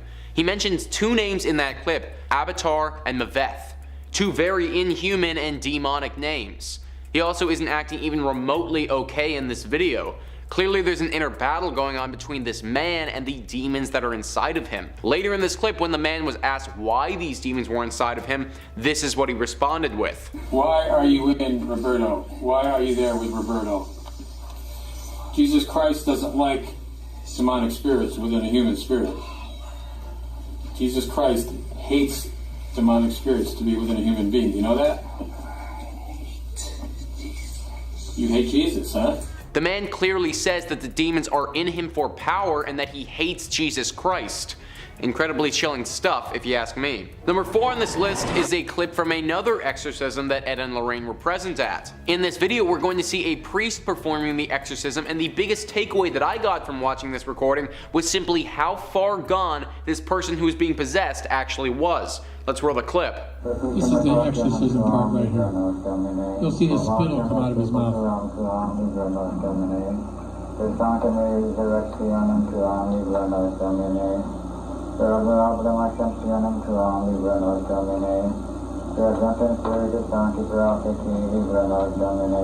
As we can see in that clip, my guy is drooling and he looks to be in really rough shape. Later in that clip, he looks up and you see his eyes, and there just doesn't look to be any semblance of a human being left inside of him.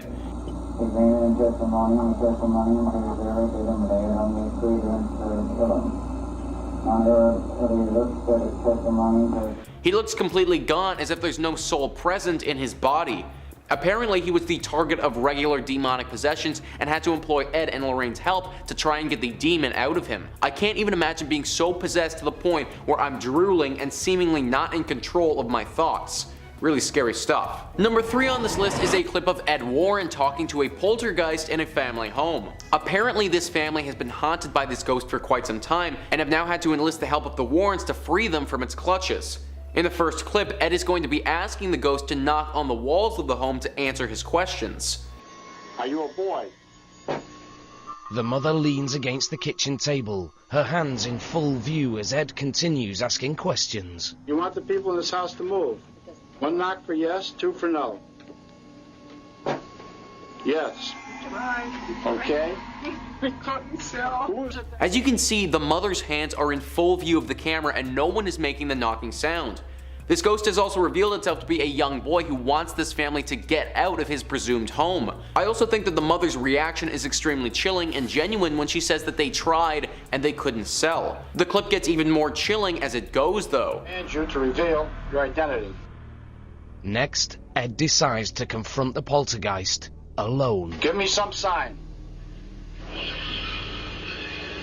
Is that you moving something? Give me some sign that you're here. As we can see in that clip, the chair clearly gets moved by an unseen force. They eventually brought in 3 exorcists to assist in getting this demon out of the house, and it seemed to work when they did it.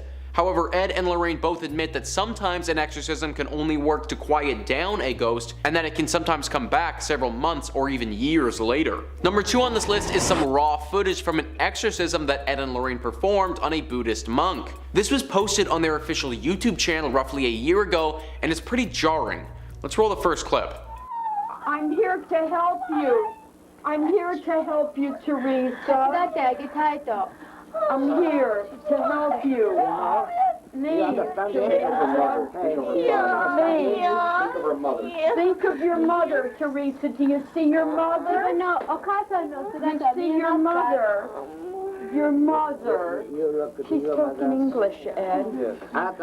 So as we can see, the person in question is in very serious trauma and their body is squirming in unnatural directions. They seem to calm down at the mention of their mother though, so potentially that's a way to reach the human soul of this individual. As the clip continues, Lorraine attempts to further calm the person with the mention of their mother, but eventually this stops working and the demon takes hold once again.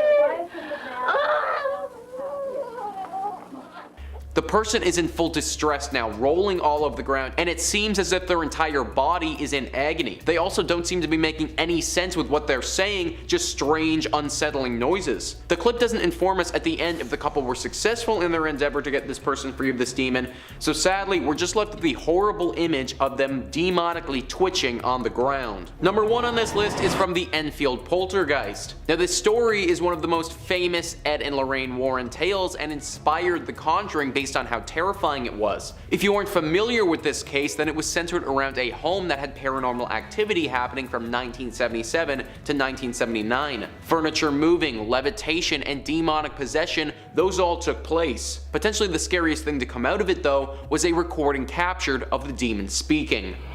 Days before I died, I went blind. Then I had an hemorrhage and I fell asleep. And I died in a chair in the corner downstairs. That clip is the demon speaking about how it died in this home. What's absolutely insane though is that was a young girl who was making those sounds. Now how on earth could a child make those sounds and speak that way? The only explanation is that she must have been possessed by a demonic presence. This case got national attention after that recording was released, and after hearing it for myself, it makes sense why. Number 5, the White Lady Ghost. Among the Warrens' storied career of demonology was a peculiar case involving a local Connecticut legend, the White Lady Ghost of Union Cemetery. Whoosh, that's a doozy of a title. Can you just shorten that down? Just like a Union Cemetery ghost? There you go, 3 words. Anyway. Union Cemetery dates back 400 years, and it's said to have been haunted by this one notable ghost in particular. Now, exactly where she came from, nobody's quite sure, nobody's got an exact date and time. Some speculate that she's a woman who lost a child in childbirth and hasn't been able to move on to the afterlife and still seeks out her child. Others speculate that she's a ghost of a victim who was dumped into a sinkhole near the cemetery and is unable to move on while the crime goes unpunished. The fact that we don't even know her name, I'm sure that's probably bothering her somewhat too. The only things anyone can agree on is that those who say they've seen her claim that she's dressed in a bright white nightgown and has her head and face concealed with a white bonnet. A particularly good ghost story says that in the late 90s, a firefighter responding to a call nearby to the cemetery said that a woman in a white dress jumped in front of the truck and landed behind him. When he leapt out of the vehicle, there was no body on the ground but a dent in the hood. So naturally, such a popular ghost would have to catch the attention of Connecticut locals Ed and Lorraine Warren, and this rare footage is Ed filming the cemetery looking for proof of the White Lady. We'll play some of it for you now, and you can try and make out what's happening. It won't be the easiest. Ed Warren claims you can see the ghost walking behind in the shadows and turning to look at him. Now, Ed Warren said that this evidence was so important it had to be locked away to be studied by the New England Society of Paranormal Research, but not to burst anyone's bubbles, it kind of looks to me like they locked it away because it's not really that impressive. You let me know if you could see what they were trying to get me to see, because personally I just see some blurry lights in a dark graveyard, but maybe I'm not opening my third eye enough. If you're looking for more ghost videos, stories of the Warrens, hauntings, possessions, exorcisms, and a whole lot more, Top 5 Scary has all of that and then some. So click through, please subscribe, please ring that little bell so you don't miss a single one of our videos, but do that at the end of this video, okay? Because I got 4 more Ed and Lorraine Warren stories coming up for you right now. Number 4, Ed Warren invoking a spirit on camera. Coming up next is this video uploaded by Tony Spera, the Warren's son-in-law, on his personal YouTube YouTube channel. If you're a fan of the Warrens and you're not already, I would recommend subscribing to Tony Sparrow. He puts all sorts of Warren related clips up on the channel and it's fun. Now, it's hard to say much about this particular video because it was uploaded without a whole lot of context. The video doesn't really mention a date, a location, or a case, or anything else like that. It's a bit troublesome because the Warrens have said to have worked on hundreds of cases over the years, so this could be any one of them, or maybe it's just one of the lesser, less exciting cases that got pushed to the side. They can't all get made into movies, Now, in the video, we can see Ed filming what looks like a fairly normal 70s living room, although the room is definitely haunted. You can tell right away from that liminal yellow wallpaper color. You can hear Ed Warren yelling out the name of Jesus Christ in an attempt to provoke the spirit into appearing. It's said that during an exorcism, to get a spirit or a demon or a ghost to reveal itself, you need to invoke the name of Jesus Christ, put a little fear of God into him. After about a minute of some serious invoking, it seems like Ed is finally getting through to the spirit because we see the table and chairs slide across the ground as if they're being pushed backwards by some incredible invisible force. Now, we don't really see anything more exciting or spiritual than the chairs and tables getting pushed, but that's pretty exciting nonetheless. There's not a ton of footage from the Warrens while they were, working the field, so it's pretty exciting to see whenever we get opportunities like this though. Of course, I do hear you saying this could just be faked. So is this the footage of a ghost caught on camera, or is this nothing more than a faked video to drum up some attention back in the day, like an original CGI hoax video on TikTok? Number 3, driveway alien. Ed and Lorraine Warren got involved in all sorts of things. It's said that they've tussled with vampires, with werewolves. Now, we don't have it on 100% authority that they ever encountered aliens, but they definitely could have. They researched everything. So let's take a look at this weird video of what looks to be a visitor from another world touching down on the driveway. You wouldn't expect aliens to make first contact in Colorado, but hey, here we are. In this video, we can see a really scrawny little creature walking up and down Vivian Gomez's driveway. The creature had people talking because, well, take a look at it. Just what is it? It almost looks like it's got giant ears flopping around when it moves, and I'm not gonna lie to you, it reminds me a lot of Dobby from Harry Potter, so maybe he just got a sock and he's just celebrating his happiness and he's excited to be free. The woman whose driveway caught the security footage, one Vivian Gomez, had this to offer when she posted it on Facebook. So I woke up on Sunday morning and saw this on my camera, and I'm trying to figure out what the heck. First, I saw the shadow walking from my front door, then I saw this thing.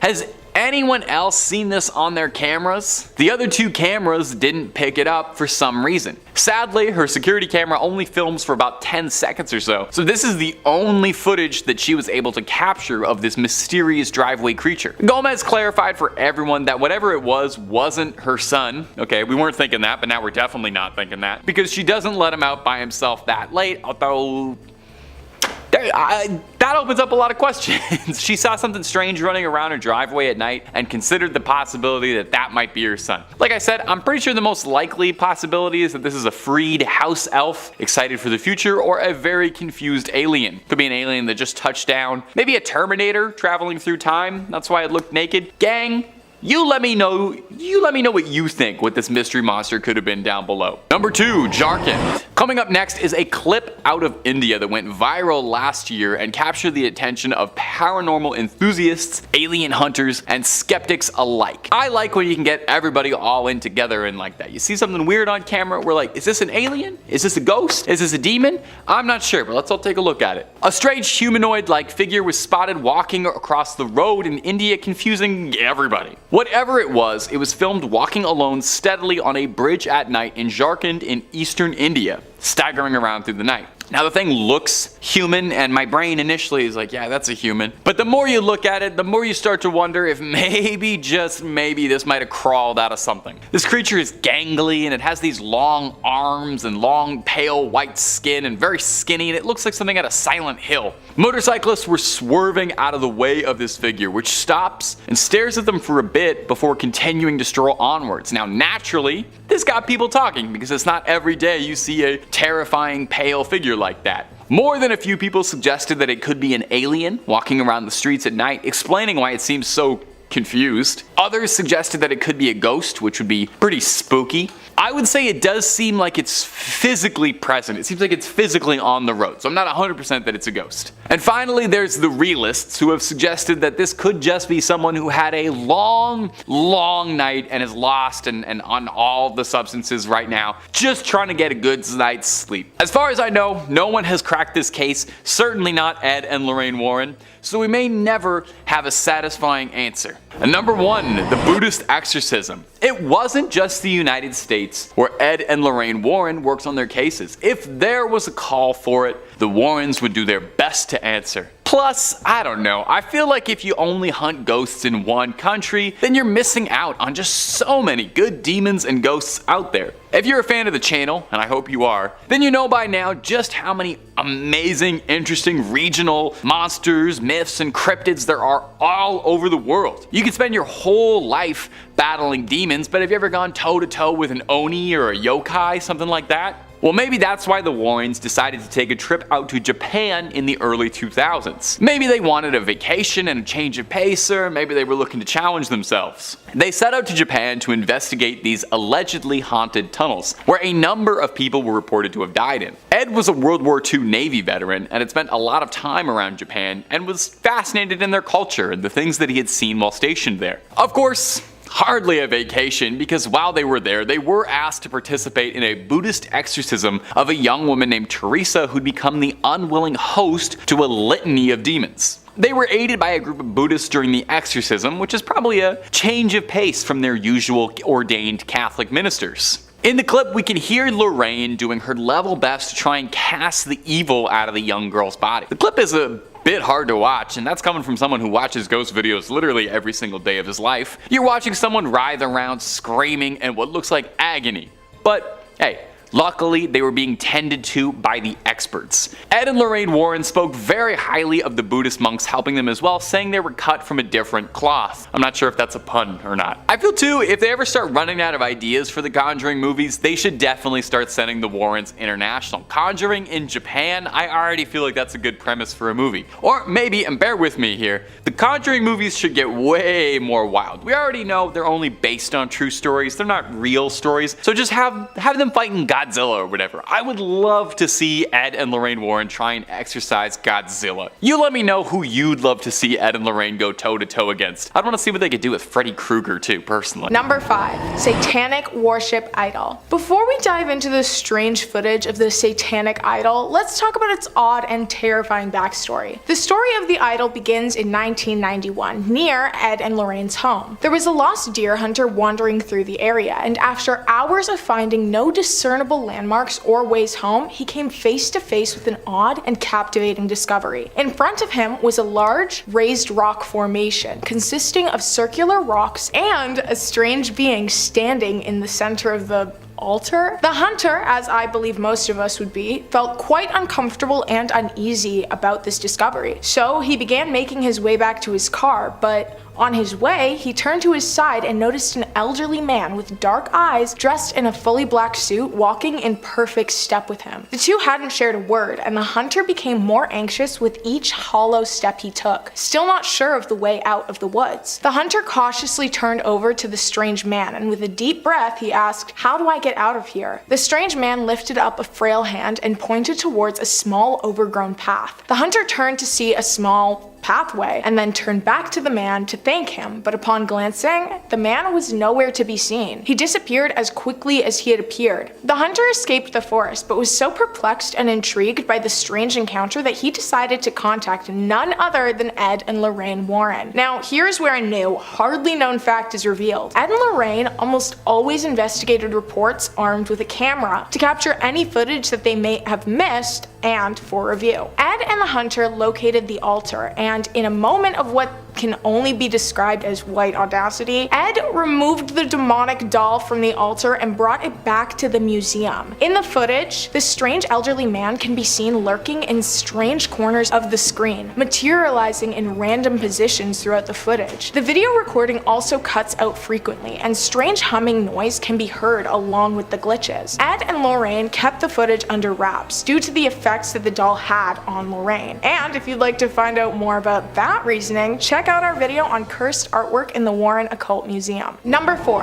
Snecader House. The Warrens are famous for their home investigations of the Perron family, the Conjuring movie inspiration, and the Amityville home. But there's a less known, very well documented case that the pair also investigated, the Snecader House. Carmen and Al Snecader rented a home in Southington, Connecticut, but upon exploring the house, they encountered something that would have scared me out of there faster than light. The pair discovered mortuary tools in their basement, tools that were used in the closed morgue that was in the basement of this house. The home was a funeral parlor. The only time living in a funeral home is acceptable is in My Girl. The couple began smelling rotten flesh, strong chemical odors throughout the house, and the water from the taps would randomly turn a deep red. Their sons were plagued by visions of ghosts and other strange entities. The ghosts became aggressive towards the family, and that's when they decided to call the Warrens for assistance, scared for their lives. The Warrens showed up, filming. They documented several apparitions. Lorraine reported feeling several supernatural entities, all who were filled with vengeance and bouts of pain. The Warrens deduced, within the same visit, that they believed the morticians would participate in horrendous, actually unspeakable acts with the deceased bodies brought into the home. Ed and Lorraine ended their investigation very quickly. In the tape, it's reported that the Snecaders repeatedly asked for sound advice on how to deal with their issue, but sadly, no footage beyond their questioning has been released. The Warrens' advice to the family remains a complete mystery. What do you think their advice would have been? Number 3. The Black Lace Veil. Right in the middle, we're going to talk about an event that had many eyewitnesses and was likely captured in some degree by recording equipment. Following one of their public lectures, Ed and Lorraine Warren were approached by a young couple, Alan and Lonnie. Alan had brought Lonnie to the lecture because he suspected that she was under the influence of the occult. He described a disturbance. When Lonnie became angry, her features would morph and transform into a creature resembling a wolf, and an entirely different voice would emerge from her. Just as Lorraine joined the conversation, a shocking incident unfolded. Lonnie experienced an instantaneous possession and lunged aggressively at Lorraine, utterly terrifying everyone present in the room. Ed swiftly escorted the couple to a backstage room where Lonnie was fully under possession, her face distorted into the aforementioned wolf-like appearance. After about 10 minutes, the possession subsided, and Lonnie revealed her disturbing experiences of memory loss and losing time over the past few months, which, as you know, are all very common symptoms of possession. Lonnie confessed that she had resorted to witchcraft after failing to win Alan's affections. She performed a ritual that involved a black lace veil and a crown of goat horns, renouncing her faith and swearing allegiance to Satan. In a month,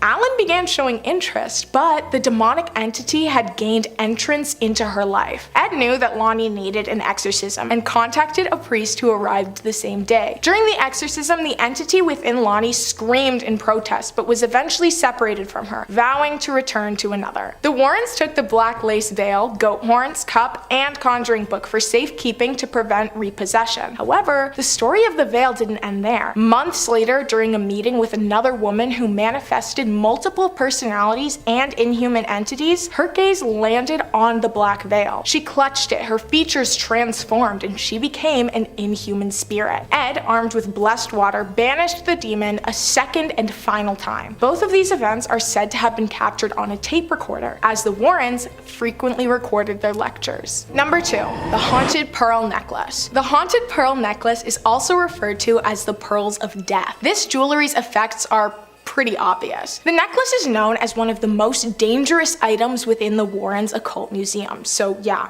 it's living up to its name already. The Pearls of Death is a cursed necklace that has a curse or entity residing in it, causing anyone who wears it to be strangled, and in some cases even strangled so brutally that their lives are ended. Yeah.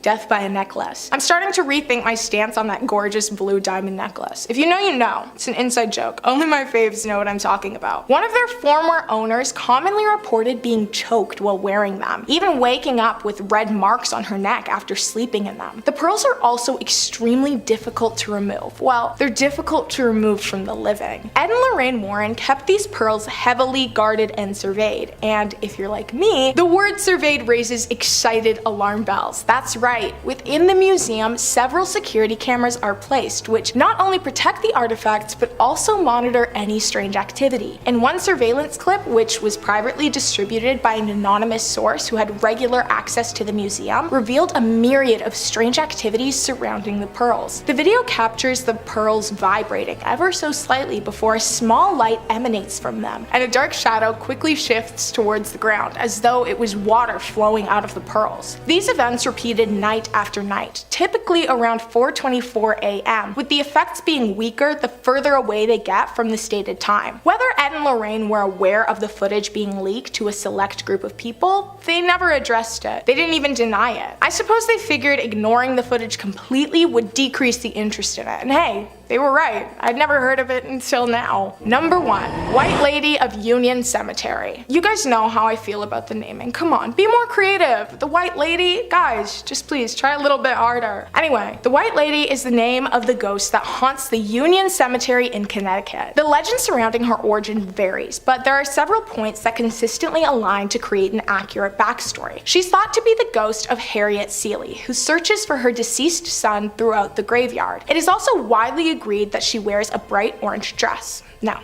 I'm kidding. Obviously, she wears a white dress, and you bet your bottom dollar it's a flowy one. The ghost was often seen by locals. She frequently spooked the citizens of the surrounding area, jumping in front of cars, appearing in their periphery, and then disappearing. Ed Warren was heavily interested in this apparition, so he set out on a quest to record this ghost for himself. Yes, for himself. As I said, they don't enjoy sharing their findings. Maybe the ghosts value privacy and Ed signed an NDA or something, I don't know. But the NDA didn't apply to the pair's son-in-law, Tony Spera, because shortly after their passing, he released the full footage. The footage begins by panning over a darkened cemetery, and there's definitely a heavy air surrounding the entirety of the footage. While panning over the rows of graves, a glowing human figure wearing a long white dress was spotted moving behind a tombstone, like it was playing hide and go seek. No close-up shots of the spirit were caught, and the camera wasn't very good, so any distinct details that the ghost may have remain a mystery. The video was reviewed by skeptics, and it was actually widely agreed that the footage was not doctored in any way. But not only that, the figure seen was not just an illusion or a filming trick. The being is in fact there. Ed Warren did manage to capture evidence of a ghost on camera, which is pretty amazing. Even though I'm not obsessed with him as a person, his career and accomplishments are right up my alley. Number 5.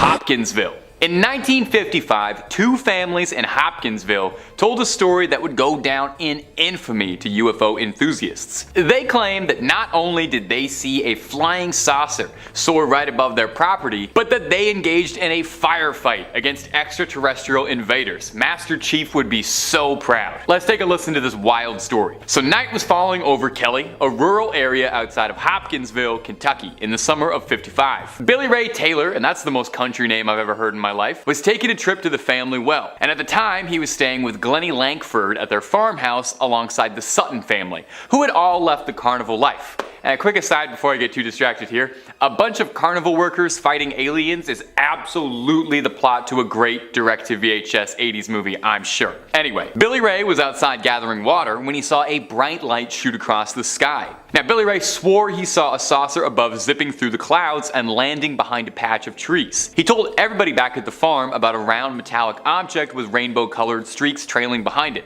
Sounds a lot like my gamer desk. Now, Billy Ray was known to exaggerate, so at first no one really believed him, which I kinda get. I wouldn't really believe someone named Billy Ray either, unless he was talking about his heart. He convinced somebody else to go outside with him just to get some eyes on it, and they saw a glowing figure emerging from the woods. The pair then ran back to the house to arm themselves. They grabbed 22 LR rifles and claimed they saw something with an inhuman face pressing its nose against the window. They opened fire and claimed that the sounds of their bullets sounded like they were connecting with metal. Police investigated the next day and found no traces of any aliens, just discarded shells and casings. Now since then, Hopkinsville has embraced this bit of folklore and now holds a festival dedicated to celebrating their alien visitors. Did they ever truly visit? I gotta say though, they're probably not gonna come back anytime soon if that's how we greet them. They were just trying to be friendly walking out in the woods and we shot at them.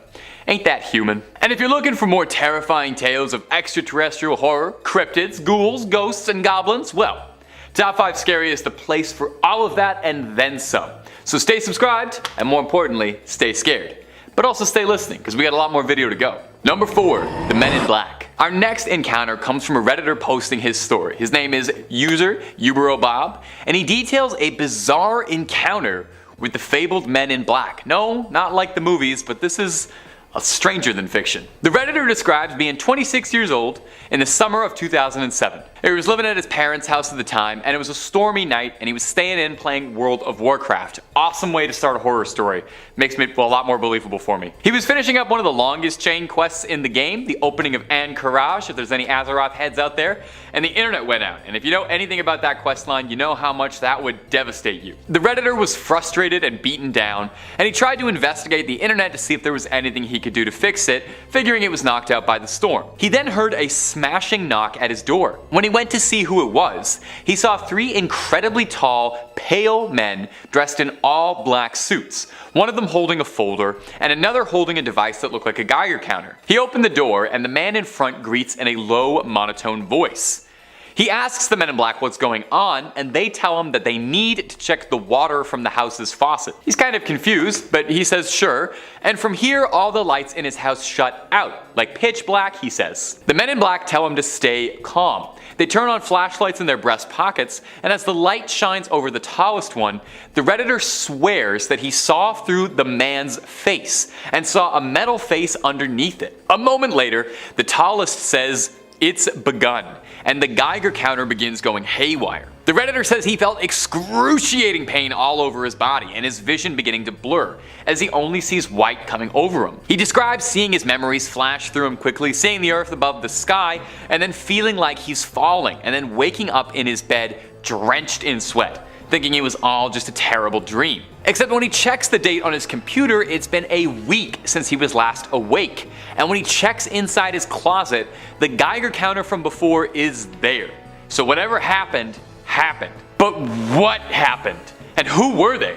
Alien visitors? Government agents of the highest order? And did he ever end up finishing the opening of Ankaraj? We may never know. Number 3, the Sandown Clown. Oh, that's fun to say. Give that a try at home. Sandown Clown. Oh, let me talk about a Sandown Clown. Okay, I'll do it serious. Our next entry is an obscure being whose mystery has taunted investigators for decades. The Sandown Clown. Sandown is a seaside resort near the Isle of Wight in the United Kingdom. Of course the United Kingdom has an Isle of Wight. It's a popular tourist spot where tourists pass through every year through its shops, restaurants, and natural beauty. And while it's got a rich culture and history of its own, it's this one event in May 1973 that stood out and what we're talking about today. Like most good cryptid stories, the person who found the creature was a young girl and her playmate. The girl was named Faye, and the boy's name has remained anonymous over the years. The two of them were playing games near the lake in the daytime when they both heard a bizarre siren-like screech. The two of them went off to investigate because, you know, they're kids. I would just ignore a siren screech personally. And they reached a small marsh between the golf course and the airport. Under a small footbridge, they saw a mysterious hand appear. Now, according to the children, a hand wearing a blue glove appeared from under the bridge, followed by a book of some kind being dropped in the water. A figure appeared out of the water and scurried into a nearby hut. The children described this creature as walking with a strange hopping motion. They say that it screeched at them and it sounded like microphone feedback. They described the creature as being 7 feet tall with no neck. It wore a yellow hat with a round black knob on its top and strange antennae on the sides. The creature had triangular eyes, a square nose, and extremely white skin and red fringed hair. Clown found under a bridge? Near sewers? I don't really know how I feel about that. I feel like I've seen a clown under a bridge before, and it really didn't end well for that little boy. Upon being asked, it told the little girl that its name was Sam, and that it was all colors, whatever that means. When asked if it were a human, it said it wasn't, and when asked if it was a ghost, it is reported to have answered, well, not really, but I am in an odd sort of way. All other questions about what it might have been, it only answered with, you know, classic. And since then, the mystery has never been solved. So what do you think it could have been? Alien visitor from another world? Strange cryptid? Very complicated prank? We may never know. Number 2, Valiant Thor. Now our next alien is a truly strange one.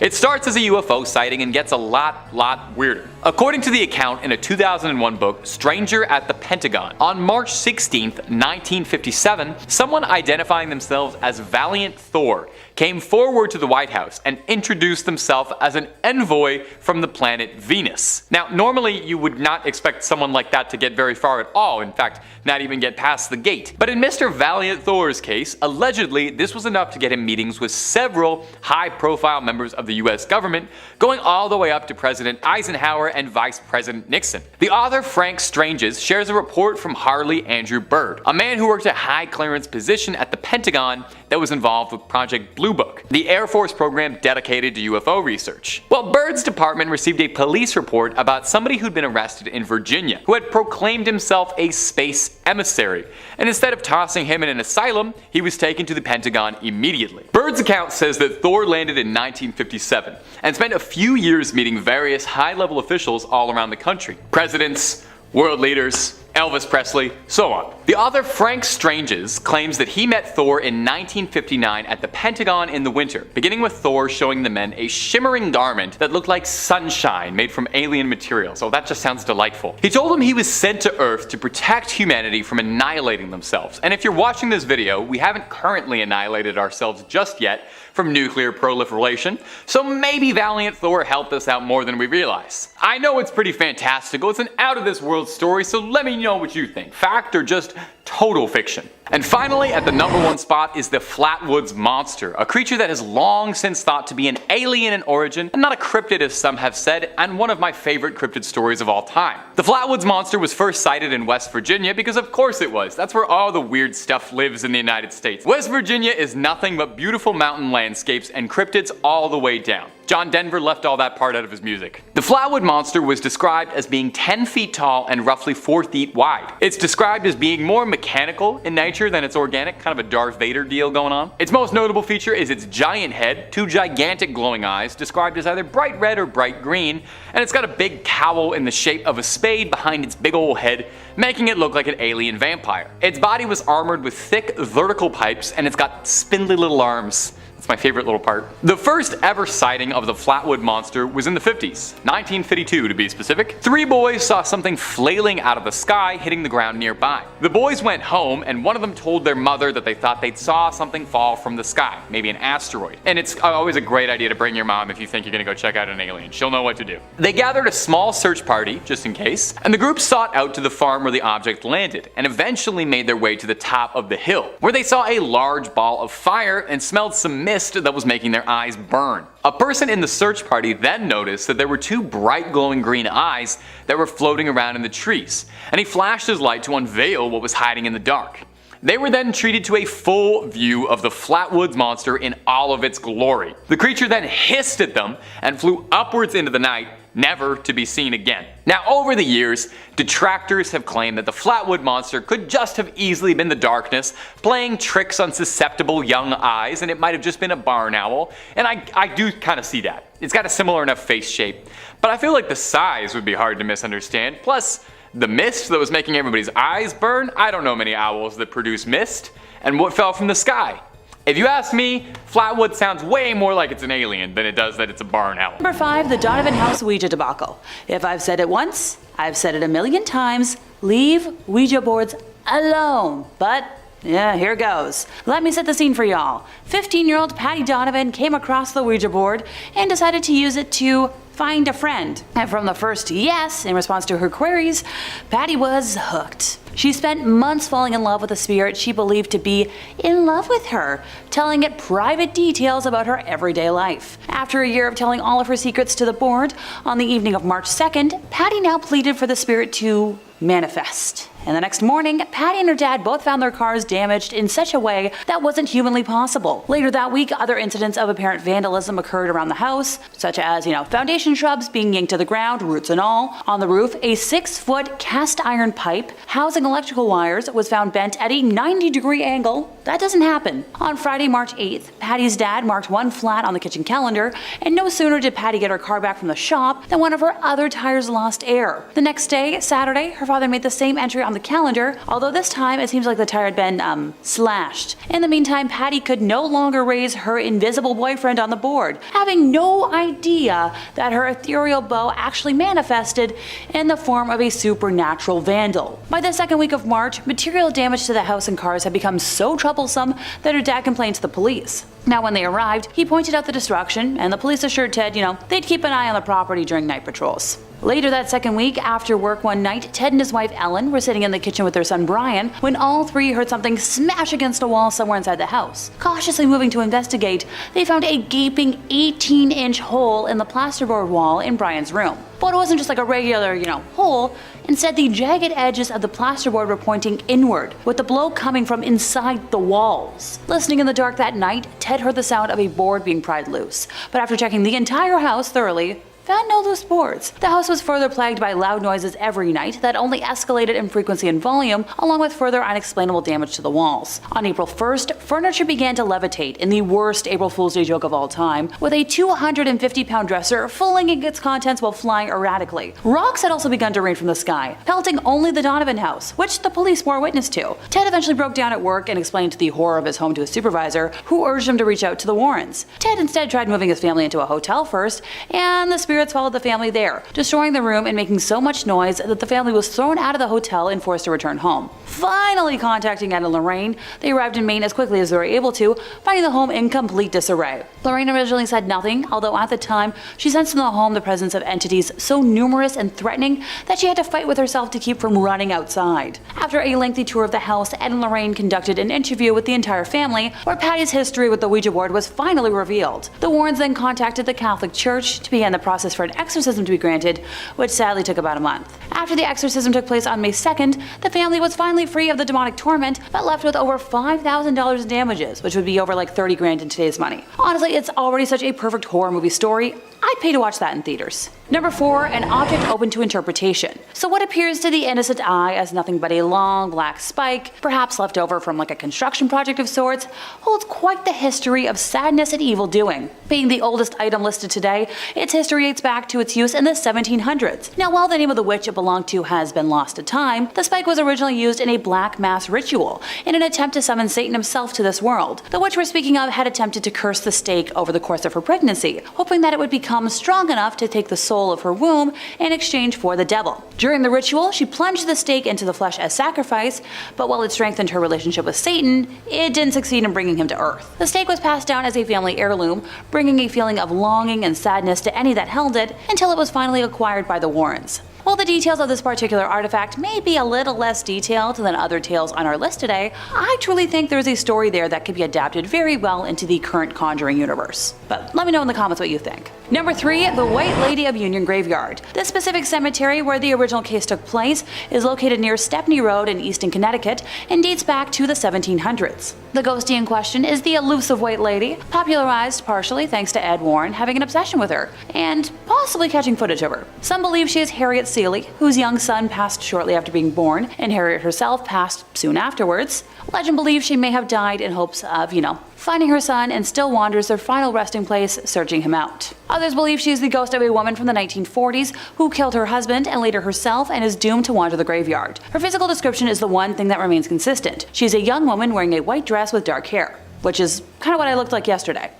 It seems as if she enjoys scaring the daylights out of the living, which, my kind of gal. Many who have witnessed her believe they have almost hit her with their vehicle, only to find no trace of her once they pull over. Others claim they have often seen her hovering slightly above the ground around the cemetery, going back and forth amongst different gravestones. Now, Lorraine Warren used to often take walks through the cemetery, saying that it was one of the most haunted places around. Ed caught the White Lady on camera on September 1st of 1990 at 2:40 in the morning, which was his 7th night in a row of filming at the cemetery, determined to have footage as proof, and the described dark figures surrounding her, she said he described as wood ghosts, seemed to jump on her while they all argued. Now, the Warrens have also referenced a red eyes ghost, so a pair of red eyes which they claimed can be seen in the forest behind the cemetery, but not to be confused with bike reflectors that locals have placed within the grounds to scare teens. The famous duo claimed the eyes belonged to Earl Kellogg, a man who was set on fire across the street from the cemetery in 1935. I think there's a lot to pull from here in terms of what could be used for movie magic, and a lot that could be open to Hollywood interpretation, which is kind of what they want. Loose idea, lots of things to play around with.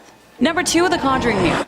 Originally belonging to a 45-year-old New Jersey man named Oliver Birnbaum, it was used to practice a medieval ritual known as speculum, or mirror magic. He performed a lengthy incantation ritual known as a conjuring formula, inviting the spirit world to assist him in manipulating the future. In the beginning, Oliver saw very little in the mirror other than the movement of blurred forms, or quick little incidents that meant nothing to him. But the more he concentrated his attention into the mirror, the more control Oliver gained, and ergo, the more he could see. After performing this ritual obsessively for months, he got to the point where all he had to do was state what he wanted to see, and the desired image would appear, eventually being able to tune into the future whenever he so pleased. He gained the ability to project people he didn't like into the mirror, singling them out for punishment or revenge. The unknowing victim would be shown in a future situation, and Oliver would will misfortune to that person, being able to see his justice occur in the mirror just the way he planned it. And while this sounds like a fun projection of one's imagination, these malicious acts would actually be carried out by inhuman spirits. In order to make a victim fall down the stairs,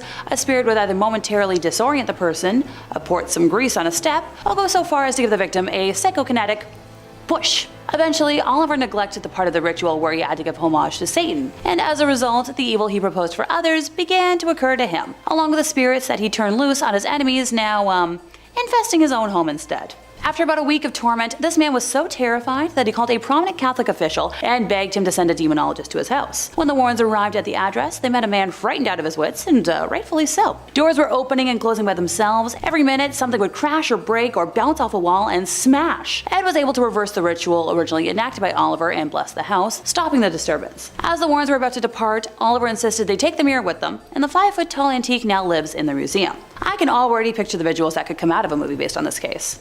Can't you? Number 1, the black lace veil. Now, while I obviously love the idea of like a cute gothy aesthetic, this is anything but. After one of their public lectures, Ed was conversing with a couple that had been in the audience, where the boy introduced himself as Alan and explained that he'd brought his girlfriend Lonnie to the lecture because he suspected that she'd been overtaken by some occult influence. He explained that when his girlfriend became angry, her features would change into something resembling a wolf, and then the voice of a different person would speak from inside of her. When Lorraine walked over to join the group, Lonnie experienced an episode of instantaneous possession and lurched out in an attempt to attack Lorraine. Now, this incident terrified everyone in the vicinity, with the Warrens ending the audience chat session immediately before Ed escorted the couple to an offstage room while Lorraine stayed outside. In the backstage room, the girl was fully under possession, breathing heavily, and her facial features had transformed into the wolf-like appearance the boy had talked about. After about 10 minutes, the possession passed, and Lonnie was lucid enough to explain dealing with memory loss along with losing hours and days of her life over the last 3 months, which is a symptom common in possession. She went on to share her background. She was a girl wealthy enough to buy whatever she wanted,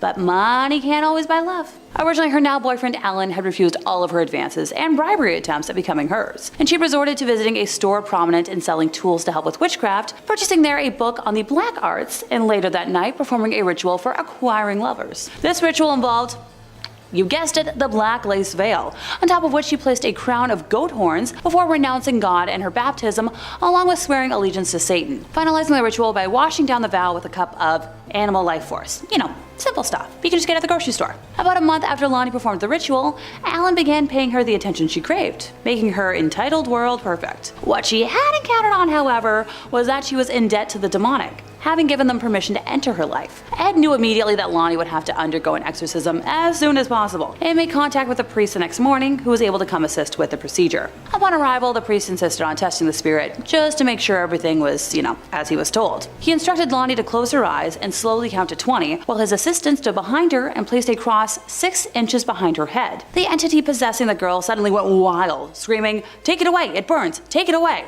During the exorcism, it kept screaming, she's mine, her soul is mine," in reference to, well, Lonnie. It was eventually separated from Lonnie, but just before it departed, the thing vowed it would return to another. The Warrens brought the black lace veil, goat horns, cup, and the Conjuring book home with them, so she would be safe from repossession, but the tale of the veil doesn't end here. Ed received a phone call one day from a man named John Rand, who wanted him to meet his daughter Charlene, who he explained possessed a natural knowledge of what he took to be witchcraft. When she stared at people, even when they weren't aware of it, she'd fill their mind with inhuman terror. Honestly, that could be a nifty little trick. John called Ed specifically because Charlene was manifesting different personalities, some male, some female, and some that couldn't even be called human, but all making extremely threatening statements to John and his wife. Upon bringing Charlene to various doctors and clergymen, they recommended John be put in contact with Ed, and Ed agreed to have the girl and her father visit his home the next weekend. When Ed attempted to shake Charlene's hand upon meeting her, she backed away and stared distrustfully at him, keeping track of every move he made. His attempts to question her resulted in no-end answers, and her eyes began to wander about the room in boredom. When they landed on the black lace veil, though, Charlene jumped up, grabbed the veil, and clutched it to her chest. Her features immediately began to transform into those of a wild, sneering creature, distinct from this otherwise, lovely girl. Ed drew 2 vials of water to himself, one unblessed, the other blessed by an exorcist, and moved away from what was no longer Charlene, but an inhuman spirit. A lesser devil of hell, if you will. Horrid moaning and various animal sounds came from the girl as Ed blessed her, banishing the demon away for now a second time. Thankfully, these items have been locked away in the museum ever since. Forget a standalone movie, I feel like this object could spawn an entire franchise.